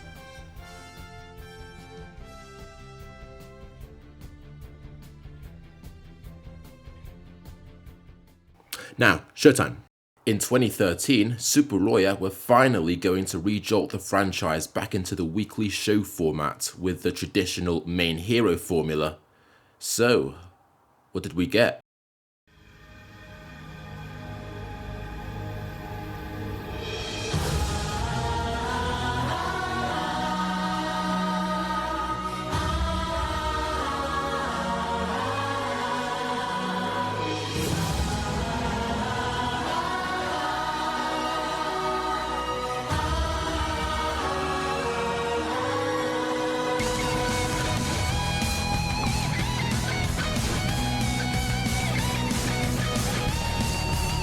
God, that theme tune is absolutely gorgeous. I sure hope the show can live up to it. At this stage, Tsuburaya seemed to get a little fidgety with ensuring it can get along with money made from toys, so the new show Ginga is pretty notable for not even trying to hide the fact it's flashing merch in your face. Ultraman always had merchandise front and center, but always slickly hid it in the show's style. Here we have our protagonist using action figures to transform, and Ultraman Taro's conscience being embedded in his new little figure. Come on fam. That aside, apart from being nicely widescreen and having some good new CGI, Ultraman Ginga is an incredibly awkward reintroduction. Character writing was absolutely awkward and even just god-awful in parts, and the main plot and usage of villains was even more confused. Even the action was notably stilted compared to previous shows. While it's always nice to see our classic Ultras have some chemistry, a few moments with Taro cannot save the completely forgettable main cast, and dear god, I hate this show. I really cannot stand it, sorry, I just can't. The light of Ultra is vanishing, all I see is darkness and despair. It's... Huh? Who said that? Oh. It's beautiful.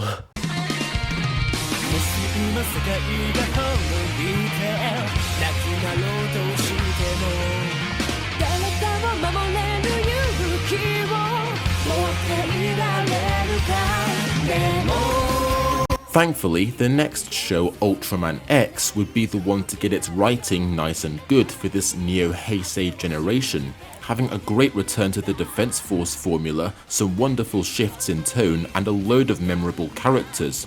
With no main threat until the last 2 episodes and only 22 episodes to go in total, I can say X is more of a chilled version of Mebius, with the Ultraman of the show, X, getting obliterated into data at the start and downloaded onto the device of our main character Daichi.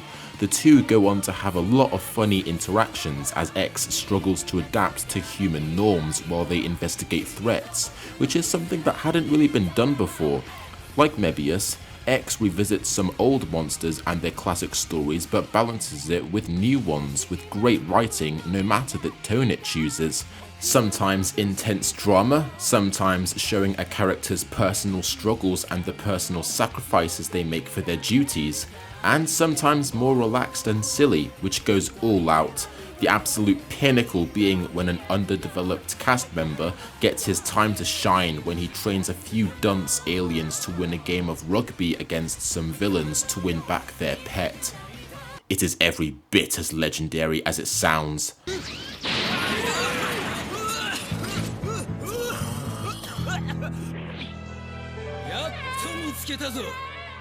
サメクジラ。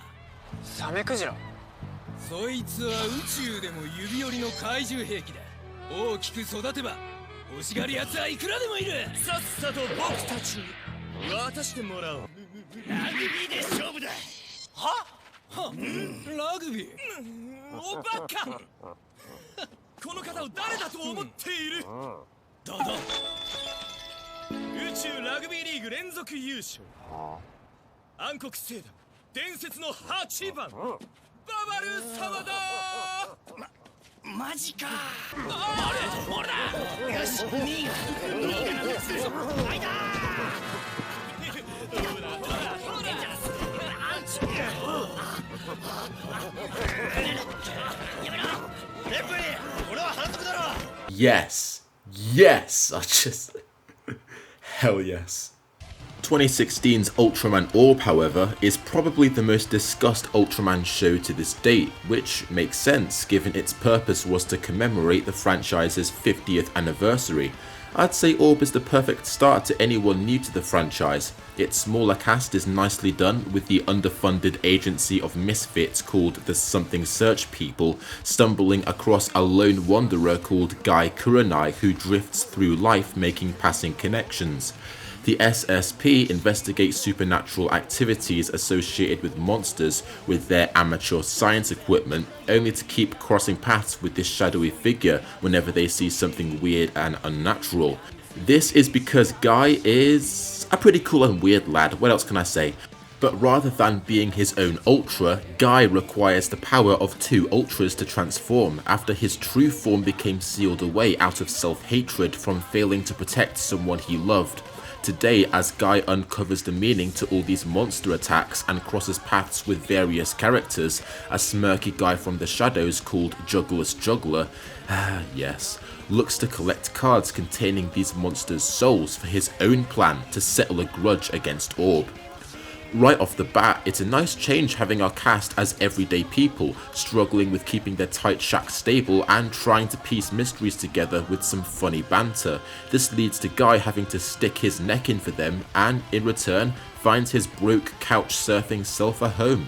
It's also welcome how, instead of having an Ultra fusing with a bewildered human, we're back to having an Ultra in human disguise, only unlike the inexperienced but optimistic Mirai or the fully ethical and determined Dan Moroboshi, Guy is more flawed and puts up a passive traveller act to conceal his biggest regrets, seemingly being more content with being alone rather than going with the franchise's modern tendency to cram love and friendship into your throat at every opportunity until you choke.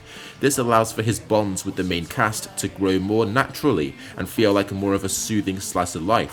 This has helped with how there isn't exactly much at stake in the show's first half, so it takes its time to immerse yourself in the gentle atmosphere of the local neighbourhoods and people before the stakes get pushed higher at the halfway point. Orb also has some nice stylish interactions with monsters, such as our amateur cast trying to look after an injured Ragon, and seeing Juggler bargaining with an alien mafia, and oh my god, is that Mephilus?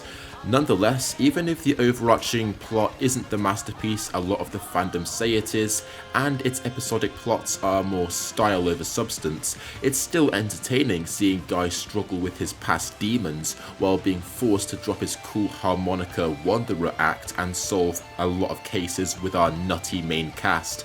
And may I say, the action, choreography, and cinematography in this show is absolutely amazing. Orb, all in all, is a nice cohesive feel-good show that immerses you with everyday people instead of putting you through the same old guns-blazing military shtick. This more relaxed everyday slice of life style would then transfer into Ultraman Geed. I have very nostalgic memories of Geed due to it being the first Ultra show I saw while it was airing and being the show I was watching while on holiday in Japan while I was indulging in everything red and silver. 19-year-old orphan Riku lives with his alien friend Pega, both unsure what to do with life. Destiny picks up a path for them as an AI guides them to an underground base where he finds out he can transform into an Ultra. Why this is is because he's the genetic son of Belial. After Zero makes a return after finding out his nemesis is alive on Earth and fuses with a klutzy businessman Leto, Riku tries to define fate alongside Zero as the team meet new leads and discover the puppet master to Belial's return. While Jeed has a lot going for it conceptually, I think it struggles a lot with prioritization. More Deus Ex Machina was used than ever to try and tie up plot lines, and the efforts to balance the tension of Belial's return with an immersion into our calculated main antagonist K was pretty awkwardly done, but it's still commendable for trying to adapt this incredibly popular movie-based plot of Zero and Belial into the traditional weekly show, while still standing on its own 2 feet. Stakes were constantly high, with K trying different devastating methods to resurrecting his master. This brought out a pretty unique main theme of defying fate, with Riku coming to terms with his existence being an experiment for K to try and resurrect Belial, and instead tries to forge his own path and identity. The main cast has a lot going for it too, with some of the most memorable and funny moments coming from the charismatic Zero trying to get his own work done through the clumsy and absolute confidence lacking businessman Leto. They develop pretty well, especially with how it's mostly through the performance of the same actor, Yuta Ozawa. The rest though aren't fleshed out as much, even though they're supposed to be taken a bit more seriously than Orb's cast, but they do have their moments. Jeed also struggles with how it tries to draw conclusions to arcs of its own and those continued from past Ultra stories lore. It kind of ends up tripping over itself into a kind of grey mush. But I will say Riku is one of my favourite Ultraman protagonists. But does he look a little familiar? Yep, this is the grown-up Tatsuomi Hamada who played Nao in Revenge of Belial. I remember thinking the kid did pretty well in that film, so seeing him return as a full Ultraman protagonist is great. He brings some good life to his role of a teen trying to find his way. He's dorky and a bit childish, but he makes it work for our first truly young Ultra. While Ultraman has always been a franchise to try and inspire the youth, here we see front and center a young man finding confidence and to do good himself. And yes, he is a Toku fan. What an absolute chad. Since Jeed, the franchise has been going strong and experimenting with new ideas to this date, though some have definitely been better than others. As a longtime fan, it's great to see this franchise become as popular as ever and continue to try new things with themes, cinematography and characters. While being a pretty divisive show with fans, Ultraman Rube's very stripped back focus on 2 brothers and their cozy family life was nicely welcome, as well as having one of the greatest villains to ever grace the earth. Aizen Makoto, played outrageously eccentrically by Motoki Fukami, is pretty much a living satire on disgruntled old generation fans who hate the different aesthetic turns Ultraman has done in recent years. He even gives the 2 Ultramen of the show report cards assessing their progress from a long-time fan's perspective. お前らはウルトラマンとして落第点だということだ。いつから僕たちのことを？お前たちは何の苦労もなく、何の責任感もなく、選ばれたからというだけの理由でウルトラマンを演じている。ルックスだけのウルトラマンだ。中身が伴っていない。こう空っぽの器だよ。 Just before becoming his own Ultraman to do what he sees as a proper job, which is just fantastic. 最近のウルトラマンはベラベラ喋りすぎだ。神秘性がなくなる。お前の方が喋りすぎだろ、オブダーク。私はウルトラマンオブダークのワールブラックシュワルツだ。まったく勝手に省略することは許さん。Aizen was just a fantastically fresh and entertaining villain for the show in a very postmodern way. Don't you mean first villain, Pestar? Get out! With the most recent shows of Tiger... Don't interrupt me. Zet, Trigger, Decker, and the currently airing Blazer keeping things entertaining and dabbling with all sorts of great stories, the franchise is going strong and doesn't seem to be going anywhere anytime soon. As corny as it might seem, how could someone half a century ago have predicted Ultraman's glorious reascension and its rise to a legacy that very few franchises have had? Ultraman, constantly becoming more modernized with its core elements still intact, has also gradually been seeping more into the West with Blu-ray reissues, Marvel Comics, and a Netflix anime adaptation. Am I missing anything else? Oh yeah, this movie, Shin Ultraman.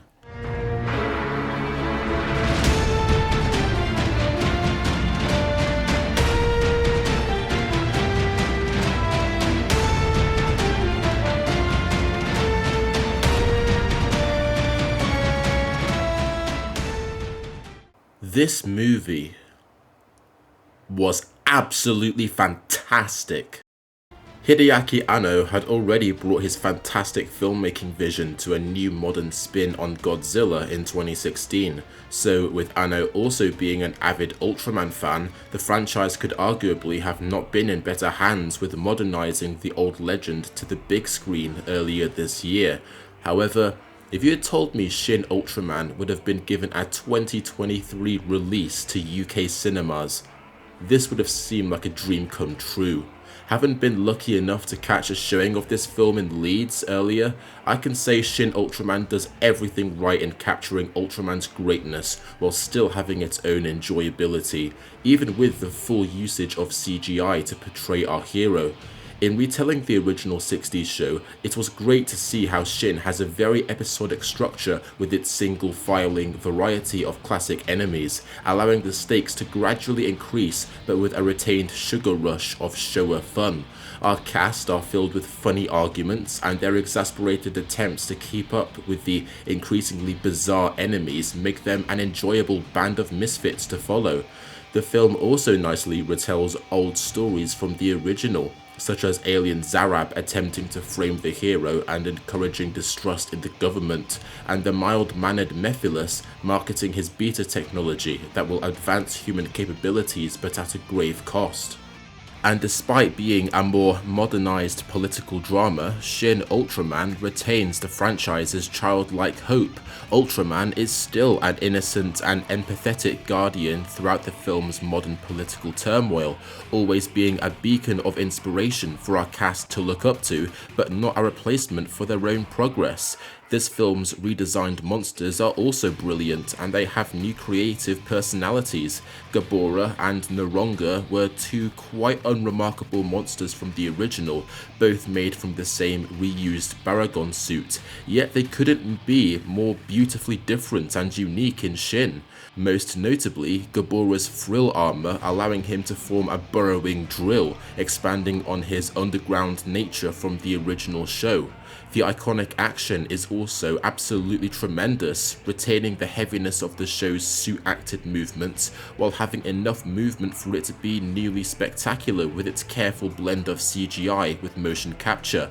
Anyone can watch this film without knowing the source material, but for longtime fans, there's so much to pick out from Anno's fantastic and loyal vision. So many tiny little moments from the original show are also perfectly recreated.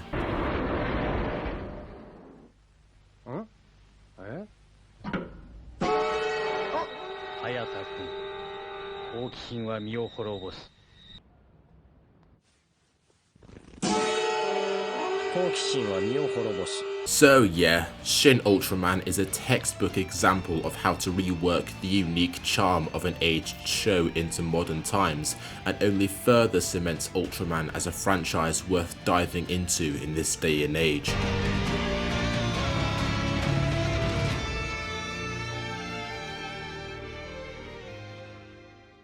And with that said and done, that was my rundown of the entire franchise. While I did leave out a few movies and smaller shows like Ultraman Zeoth, Absolute Conspiracy, and Ella King with a Gun,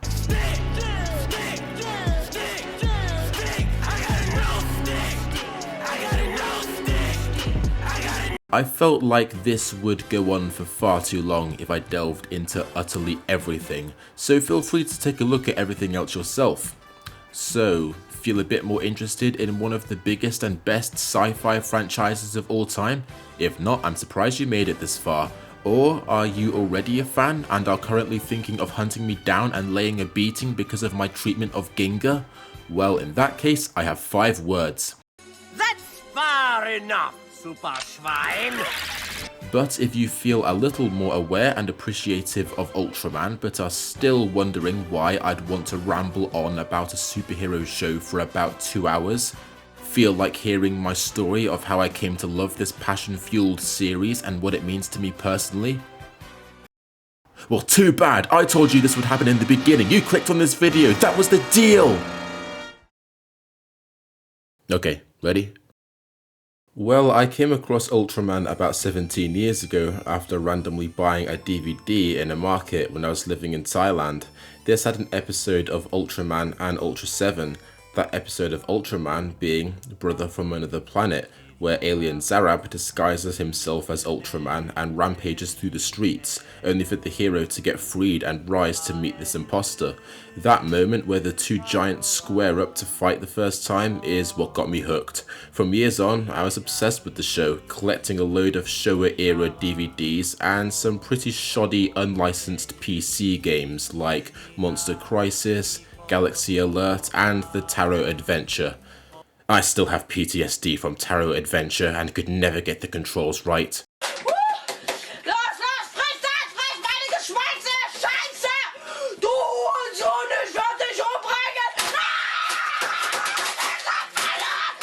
But why did this franchise become my obsession for years? Could it have been the simple thrilling act of a single hero fighting monsters, the popping monster designs, the positive feeling at the end of each episode?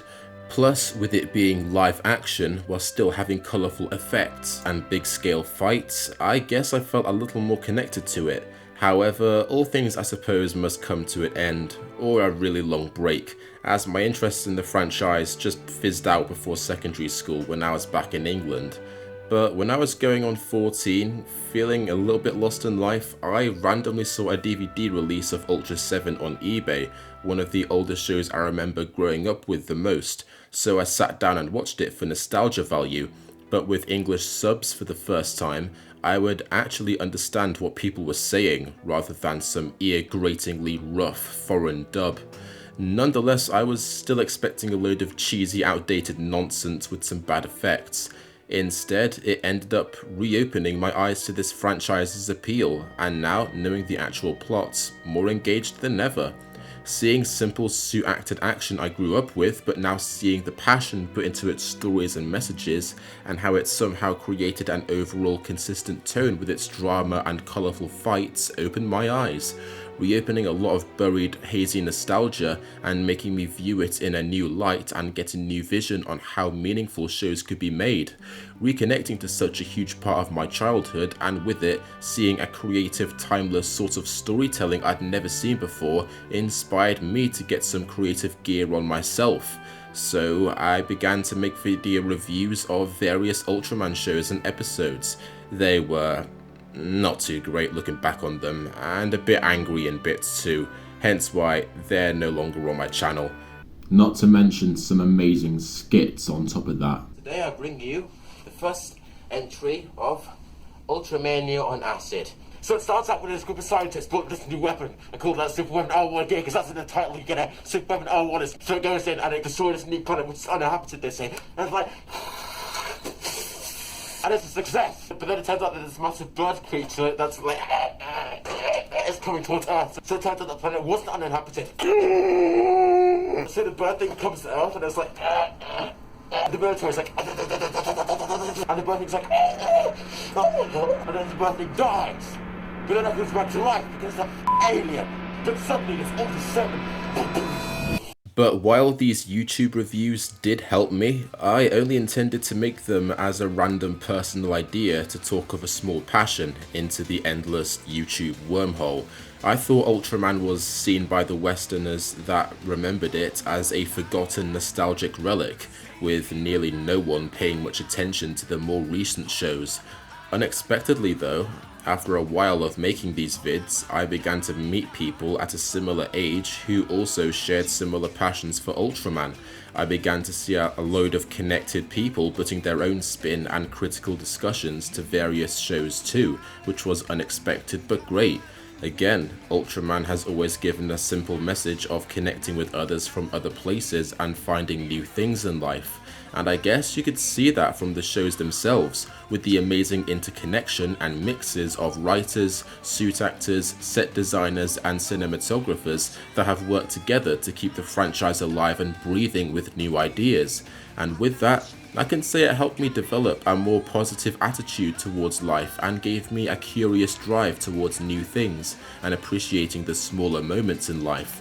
It's also helped me realize that you can view the world and your future more optimistically without having to make it unrealistic.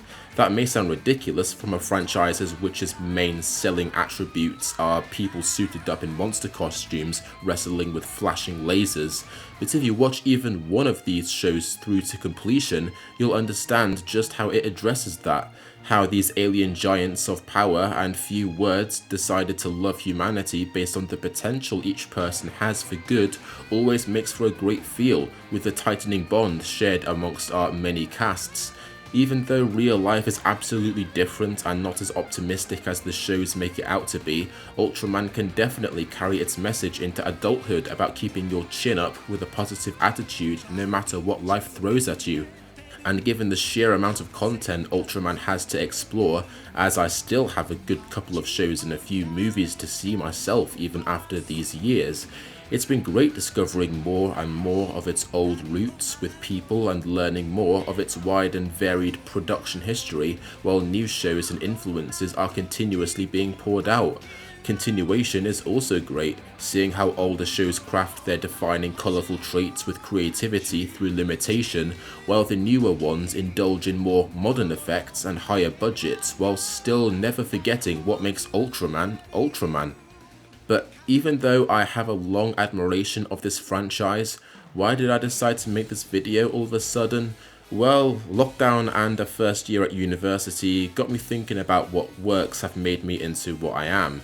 University life was pretty much non-existent, and after my mental health wasn't going very well, I decided to self-improve a bit and look back at this franchise that used to mean a lot to me, and I rewatched a few episodes of The Return of Ultraman from 1971 while I was getting back on my feet, and I thought, yep, I'm back in it again.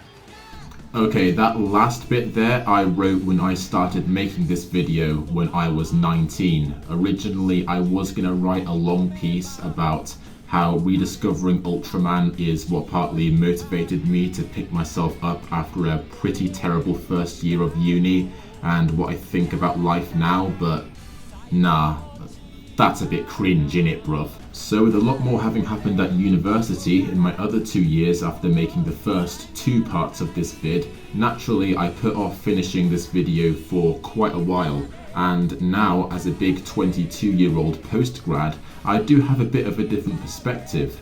I will say in the past 2.5 years Ultraman has grown as a fantastic franchise still, and I've also grown quite a bit, and life has obviously improved heaps since quarantine and when 19-year-old me started making this vid in my reclused flat. With that, I definitely haven't been as much into Ultraman these days as much as I've been living out the show's message of trying new things and making new connections. But with that, I still stand by that I want to do a sort of send-off for this channel that changed me. And looking back, the last show I got up to reviewing was The Return of Ultraman, which I nearly finished. But a loss of passion for YouTube and with new interests in other things, I pretty much put my channel to bed, despite having a couple of vids about 1.5 years afterwards, but which never really led to a revival. But now with some new motivation, I thought it'd be best to leave my channel on a final review of the 3rd installment in the Ultra franchise. So here we have it.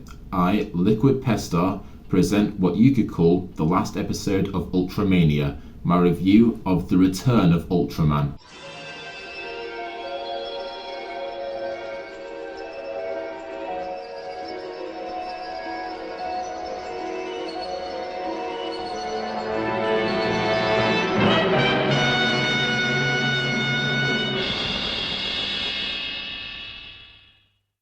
I remember seeing this show a little bit late-ish. I was 15 going on 16, so I knew the main elements in an Ultra show, and honestly, I was very disappointed. I saw it as a show that constantly struggled with its identity, had a lot of unsatisfying conclusions, basic plots, and very underdeveloped characters.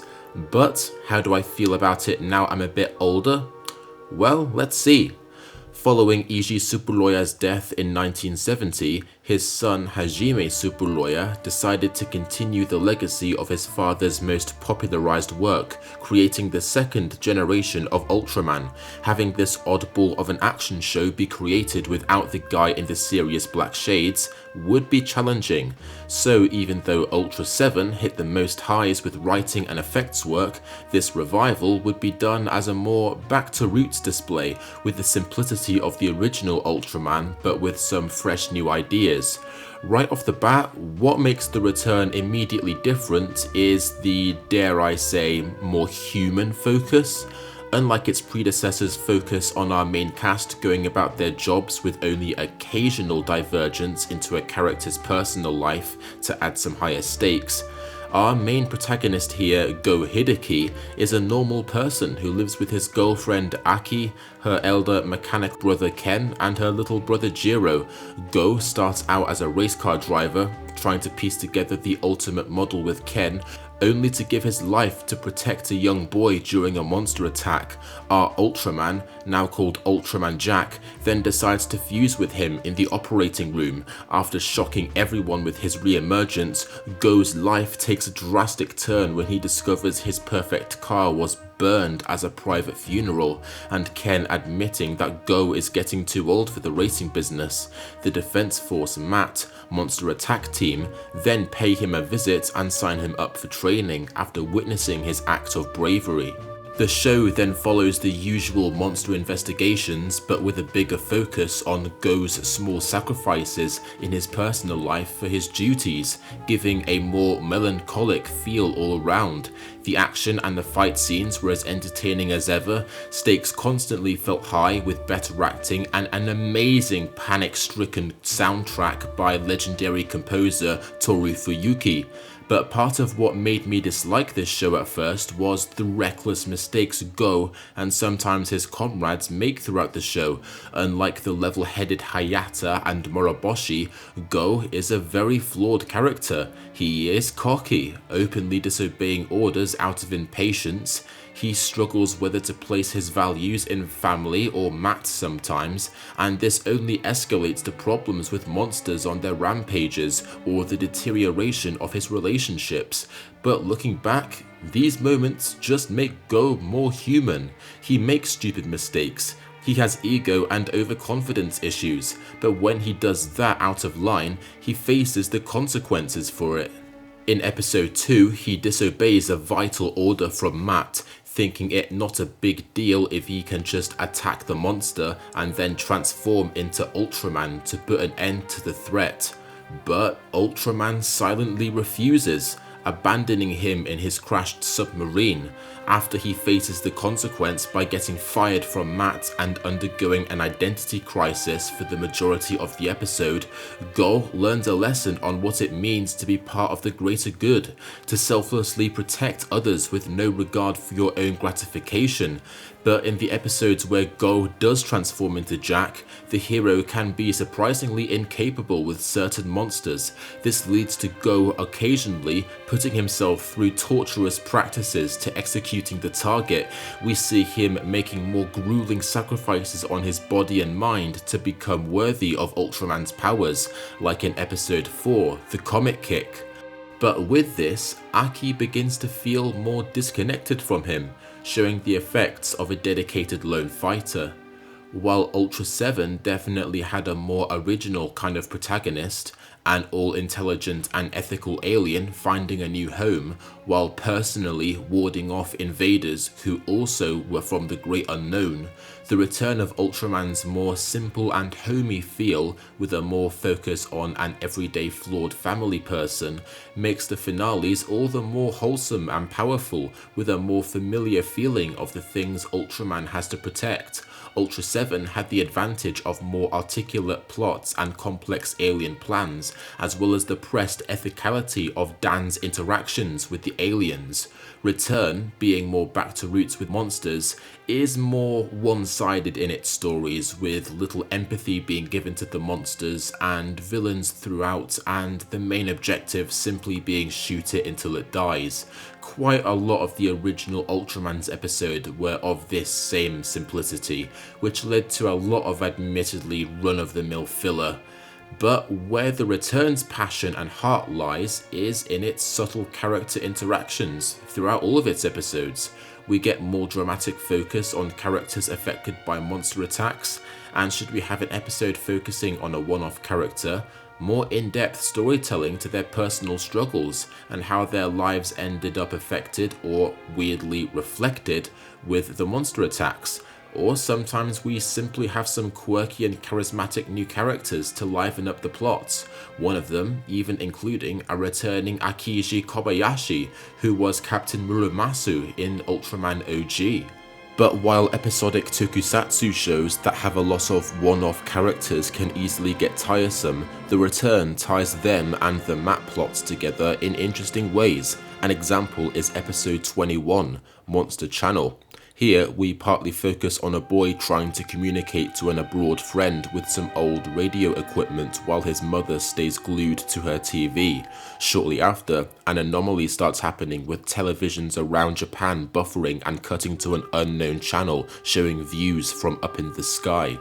Matt then discovers this is due to a flying monster called Beacon, who feeds on radio waves, with the episode experimenting a lot with viewpoints through screens. You could say it's a message on how television is gradually consuming people's lives. After Matt takes down all the modern signal equipment in Tokyo to try and starve out the monster, Beacon ends up flying to the unsuspecting boy's home with his outdated and unaffected equipment, literally shattering the barrier between fiction and reality as he breaks down the house. Another one of my personal favourites goes to episode 27, Go to Hell with This One Blow. Here, Go encounters a struggling boxer called Saboru who's trying to enter a championship. After being impressed with our protagonist's near superhuman abilities, he asks him to help train him and teach him the Ultra Kick to win his fight, hoping to ask out a girl who attends his gym should he win.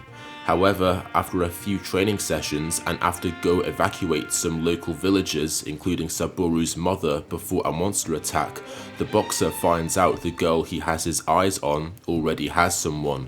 That girl is Aki. All these confused emotions come out in the final battle, where we have a fantastically spliced fight that cuts between Saboru's final fight and Ultraman's similar kickboxing sort of duel with the weird monster Gronken, while retaining a consistent tension. The Ultraman and the human plot are intertwined in the final battle. In the finale, after Saboru intentionally loses and Ultraman wins, we see everything culminate in a send-off to the two's connection as two very different warriors. One who learned to be selfless and one who still struggles with his pride. In this small scene, Go seems to see a part of his old brash self in Saboru, given this episode is halfway through the series. But what makes it great and human is when the two nonetheless still part on good terms, as Saboru thanks Go for taking care of his mother and making him own up to his egotism, deciding to move on from the situation as the two go separate ways in the iconic sunset shot. It's this kind of subtle development of few words and more imagery that makes The Return something special. While this episode's and most of The Return's messages aren't exactly as striking or clearly defined as that of Ultra 7, they do have a different sort of tranquil feeling, not overly optimistic like the original Ultraman, but certainly not downer unless it needs to be, more, dare I say, trying to be optimistic in hard times. Sort of like a Buddhist message where there's a great deal of impermanence in your time on Earth. Pain is inevitable, so you should always hang on to the next sunset and make the most of the small moments that come your way. this is also felt with the big abundance of pain and misunderstandings the show has, with our characters trying to move on with each hardship, such as when Jiro nearly gets killed by a monster and gets put in critical condition, putting his faith in Go's hands to deal with the beast for him. It's here when Go finally finds out how much Jiro idolizes him, with him then putting himself through more perfectionist training to try and be a better role model. Episode 12 shows a seclusive girl who lives in the forest protecting her dead father's paintings, believing the local noise-detesting monster to be his reincarnate, after a rather reckless mat attack causes the creature to blindly fire its flames. The girl dies from the fumes in her house as she tries to save the paintings, leading to Go's first loss as a mat member as he carries out her body. All these varied, colourful journeys make scenes at the end where the threat is put down and the hero fades into a beautiful sunset with a bittersweet soundtrack, the absolute emotional cherry on top of this show. For quite a lot of the time, silence is key. A lot of the characters have pretty basic dialogue in the everyday, normalized human scenes, but it's made more immersive when they follow with moments without talking and instead with beautiful music and shots of landscape, showing the familiar sort of human complexity to it all. As the spectators, I guess we're like Ultraman in this way, the silent watcher who sees the beauty in the simple human life, seeing everything through glorified scenes of colour. And that's another thing that the Return smashes, its cinematography. Some of the most iconic and beautiful shots of the franchise are in this show, adding so much more to its simple message, characters and main plots, creating a variety of different forced perspective moods, as well as making the fights all the more entertaining and adding different styles of civilians' perspectives during the final duels. While I originally thought Jack's retrace back to kaiju battling route made it boring and repetitive, which even now I do admit there's some filler here and there, studying film made me appreciate the effort put into its cinematic vision to give it its tranquil style, as well as some stunning dreamlike effects work.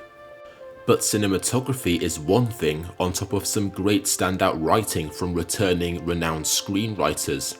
While the MAT main cast admittedly aren't as developed as other defense teams, with the usual investigation tropes taking up a lot of time with them, there are quality moments sprinkled throughout the series. The best examples come from the returning legends Shozo Uehara and Tetsuo Kinjo. Episode 11, Poison Gas Monster, has Kishida, one of the most dedicated and uptight MAT members, discovering a horrible secret about the monster they're tracking. The reason it's able to spit poison gas is due to it finding and eating buried containers of mustard gas the Japanese army were planning to use in World War II. A mustard gas developed by his father. Kishida then gives it his all to put an end to his father's sins by trying his best to destroy this monster and the gas inside it.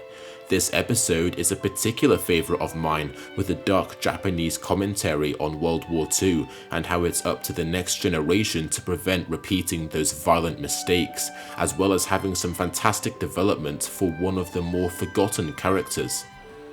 But Shozo Uehara's masterpiece, The Monster Tamer and the Boy, is arguably the greatest episode Ultraman has had to date, focusing on a young isolated outcast called Sakama Ryu who lives on his own and gets constantly bullied due to being seen as an alien by people. Throughout the episode, Sakama continues to dig a hole in the dirt for an unknown reason. The reason for this, and the result of his efforts, is one of the biggest tragedies to ever be seen in tokusatsu, and stands by itself as a gut-wrenching, powerful classic. But I could go on for ages about an episode that's already been raved upon by me and Ultra fans for ages. So just do yourself a favour and watch this masterpiece, or my recently re-uploaded and very old review of it. It is more than just a mere Ultra episode. It stands on its own as a brutal lesson on discrimination and human nature. So overall, do I love the Return of Ultraman? Yes. I appreciate it a lot more than when I first saw it. However, despite that, it is inconsistent in its quality. Quite a few times, a lot of the plots are basic monster action with not much standout characters or cinematography moments. With this, the show went through several phases in its runtime to keep trying to be creative. Its first quarter has most of the best designed monsters and the meatiest character development with its main cast. Then it started to run out of ideas with a lot of filler and forgettable episodic characters soon after, but it was in the late 20s to early 40s in this episode run where it truly reached its surreal peak with varieties of writers and strange plots, as well as beginning to add its own snarky aliens to the mix. In the last run of episodes, this is where the return gets really divisive among fans, given this is when it fully indulges in weekly aliens to get its creative head on, which I do think is pretty hit and miss. Gone is a lot of the subtle character moments, and instead the full focus was put on investigating and attacking extremely cliched, hand-wringing aliens all set on invading Earth. But there were a couple of standouts here too. I love episode 48 in particular, where an evil alien uses a pacifist monster's contagious disease to make anyone who comes near it become extremely lazy, setting up for its captor's easy invasion in a really funny way. But then we have the finale, the 5 Ultra Oaths. For as great as the majority of the show is, I do have to admit the finale was rather underwhelming. It has a great setup, with a silent and eerie dreamlike vision of Go at his future wedding, only for him and his friend's mat duties to suddenly take over his life and get in the way. The rest of the episode involves the new villain, Alien Bat, what the hell is that? Sabotaging the Mat headquarters and unleashing a revived Zeton who defeated Ultraman OG at the end of his show. Dear God, what the hell is that? A good idea for a banging ending, but it unfortunately feels incredibly rushed and ends very abruptly with little chance for any real tension to build up. But it does end on a very good and iconic scene, as Go finally reveals his other self's identity to Jiro and says how he wishes for him to join Matt and recite the 5 Ultra Oaths every day, transforming one last time at the iconic sunset as Jiro runs after him in a tearful farewell.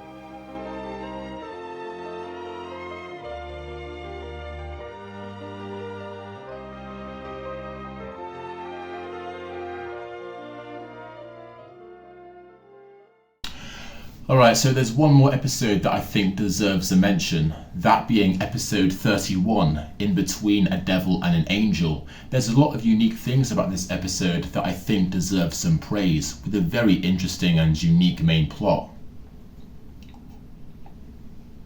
So it starts off with... Someone put acid in my tea. So it starts out with a monster beating the shit out of Tokyo, right? Really grabbing it by the toxic wastes and asking it to call him some degrading shit. But then Matt comes in and Matt's like,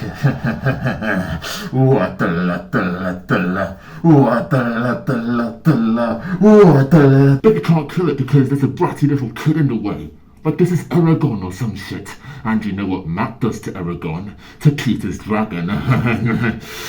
But then the kid comes up to Go and turns out to be an alien in disguise. And he's like, you can't kill me when I'm a kid.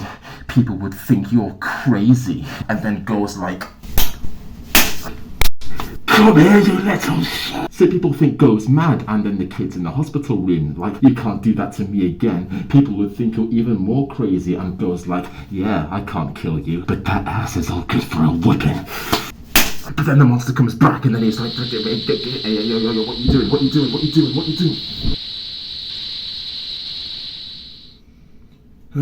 Thank God I've started to get an immunity to that shit. Anyway, back to the review.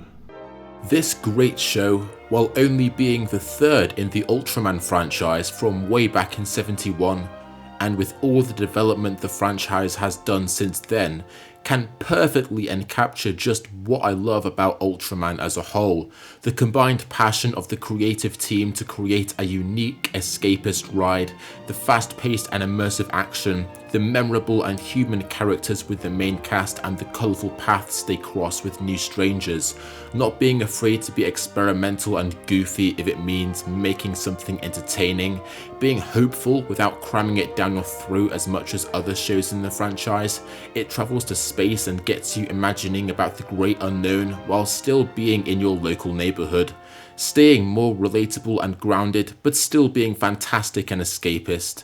The hard-working nature of Matt as a team spirit, combined with the hopeful figure Ultraman represents, always gives you a determined smile. But with the bittersweet loneliness of Go fading into the sunset journeys, showing you must often face things alone, the moments with the people around him show there's always a chance for a bright tomorrow, that everything's worth it. With this, I must also give a massive respect to Jiro Dan, who passed away 7 months ago at age 74. His amazing performance as Go Hideki will never be forgotten, and we will always think of him as an absolute legend in doing the Ultra series justice and bringing one of the most human protagonists to date. Go Hideki, 私はウルトラマンだ。ウルトラマン？君は一度死んだ。そこで私の命を君に預けたのだ。そうだったのか。一度死んだ人間が生き返るなんて、俺も不思議に思っていた。君はもうウルトラマンなのだ。俺がウルトラマン？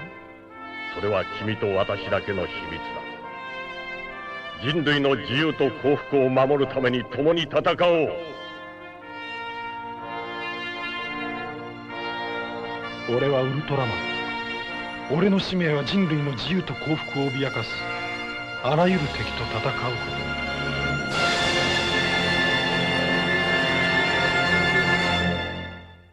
So with all that said, I asked some cool lads I met in the Ultraman community to give their perspective on what Ultraman means to them. So here they are, and I recommend checking their channels out.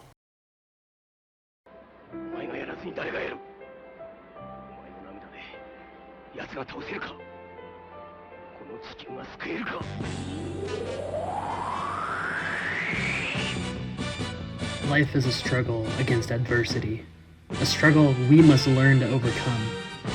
Ultraman teaches us that there's no obstacle that is completely insurmountable. Our limits are self-imposed, enforced by our doubts and insecurities. Failure is inevitable.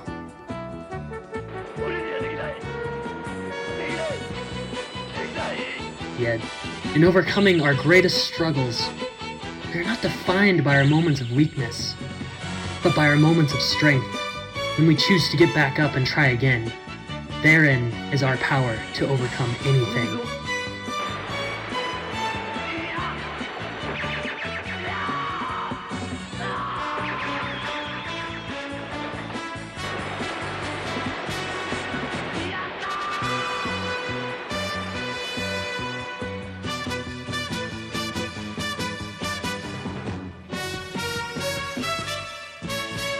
We are stronger than we know. What? Me making a cameo? No way.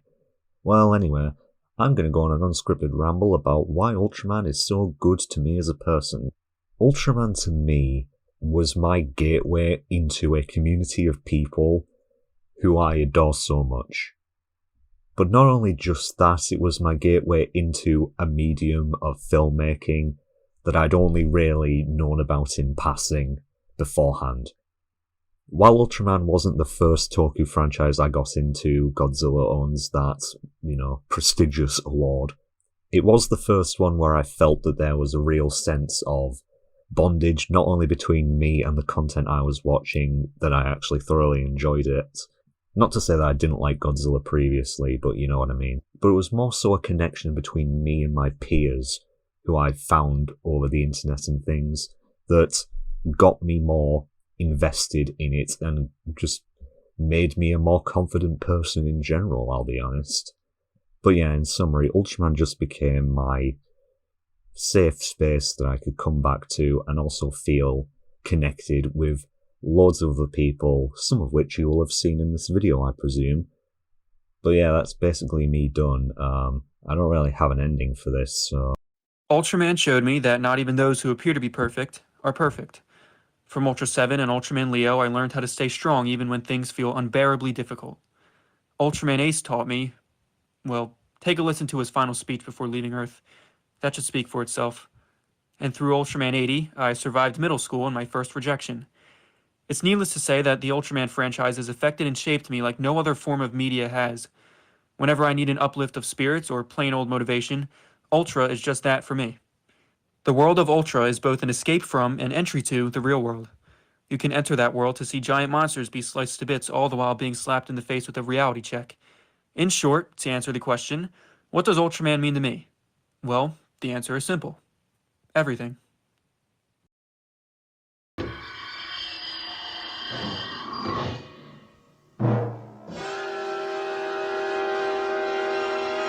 Ultraman's been a big part of my childhood, and I wouldn't have half as much of the love I have for cinema currently if it wasn't for my early exposure to TV shows such as Ultraman.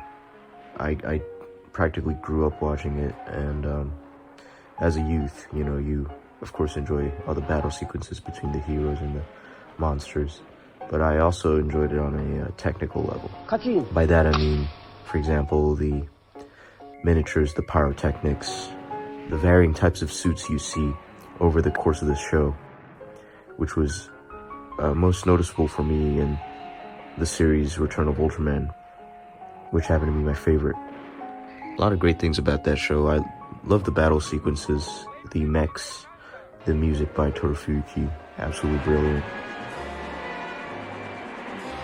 Once you mature, you enjoy the shows through appreciations of other stuff, such as the social commentary, which was mostly prominent in the Ultra 7 series, or most episodes written by Tetsuo Kinjo about the Japanese colonialism of Okinawa, or all that ordeal. Not only the storytelling, but you also get to enjoy the cinematography of the show. My favorite director is Akio Jisoji, with his very unique cuts and angles and harsh lighting, which I happen to love. Really gives him his own distinct iconic style, and I love the episodes he worked on for that. Every second of my life up until late middle school or early high school was spent with me thinking about Ultraman, or filming or taking pictures or videos of Ultraman, and it still kind of does hold a special place in my heart. I may not be involved as much in the community, but you know, I still from time to time take a look at my shelf where I, you know, proudly display my figures, and it's always a great time to just sit down and look at them. Or sometimes I pick one off the shelf and just hold it and feel the nostalgia, if you will. I think until the day that I die, Ultraman will always remain in my heart somewhere. And I feel lucky to have discovered this franchise at such an early age. Thank you. What does Ultraman represent to me? To me, Ultraman represents probably one of the biggest things we should have as a human being. Hope. We all have had our moments where we're all down and we feel like the world is just collapsing onto us and we have no other choice. There's nothing we can do about it. But there's one thing that keeps us up. Hope. And without that hope, we wouldn't be able to achieve our dreams. We wouldn't be able to achieve what we want to do. That's what Ultraman represents. Whenever he loses to a bigger kaiju, and he comes back in the next episode, more powerful than ever to take him down, it means hope. There's still hope. That's what Ultraman is, even at the lowest of the low, even if as many kaiju, as many aliens show up, that there's always hope. That will always be what Ultraman represents. Hope, faith, and that there's always something there, even in the bad. So I grew up on the original series. I've seen, of course, many more series since then. And I don't even know if the original series is exactly my absolute favorite series. But I think it best encapsulates, to me, just what Ultraman is as a franchise. I mean, I think it does everything that later shows would later lean into. I mean, going with the science fiction route, going with a more fantasy route, going with even like stories that tap into just Japanese folklore. I think that original series is just so full of creative energy and ideas. You can sense that the writers can go in so many different directions. I mean, you can have an episode like My Home is Earth and an episode like A Gift from the Sky. I mean, polar opposite episodes, and they're even by the same director. I just think that level of creativity is something that I strive for in what I do, because now I'm pursuing a television major at college, and it's really because of Ultraman. I've been making Ultraman stop motions since I was little, and I think that's just what I love about the franchise, is just the amount of love and passion and creativity. There's so much creativity in Ultraman. I mean, it's exciting. I mean, just the idea that like an individual episode can be one of my favorite pieces of media ever created, and it's just one episode. I mean, if I could just make something like that, that would truly fulfill me in life. So I think for me, Ultraman is very meaningful, and it's basically carved out the path that I want in life. Is to make something, or to be involved in some kind of process that has that kind of energy. This is Liquid Pesta, and Ultraman has been a big part of my life. Are you new to the franchise? See a show that grabs your eye in particular? Go for it.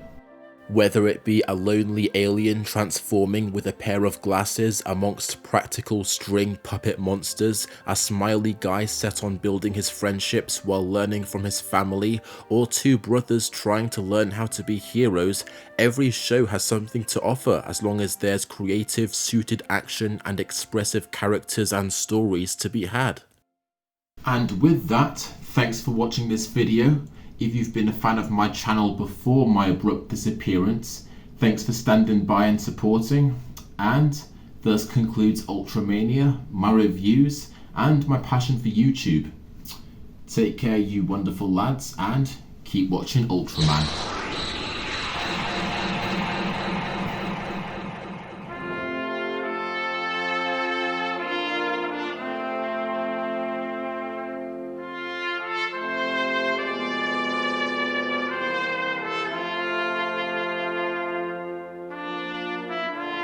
優しさを失わないでくれ。弱い者をいたわり、互いに助け合い、どこの国の人たちとも友達になろうとする気持ちを失わないでくれ。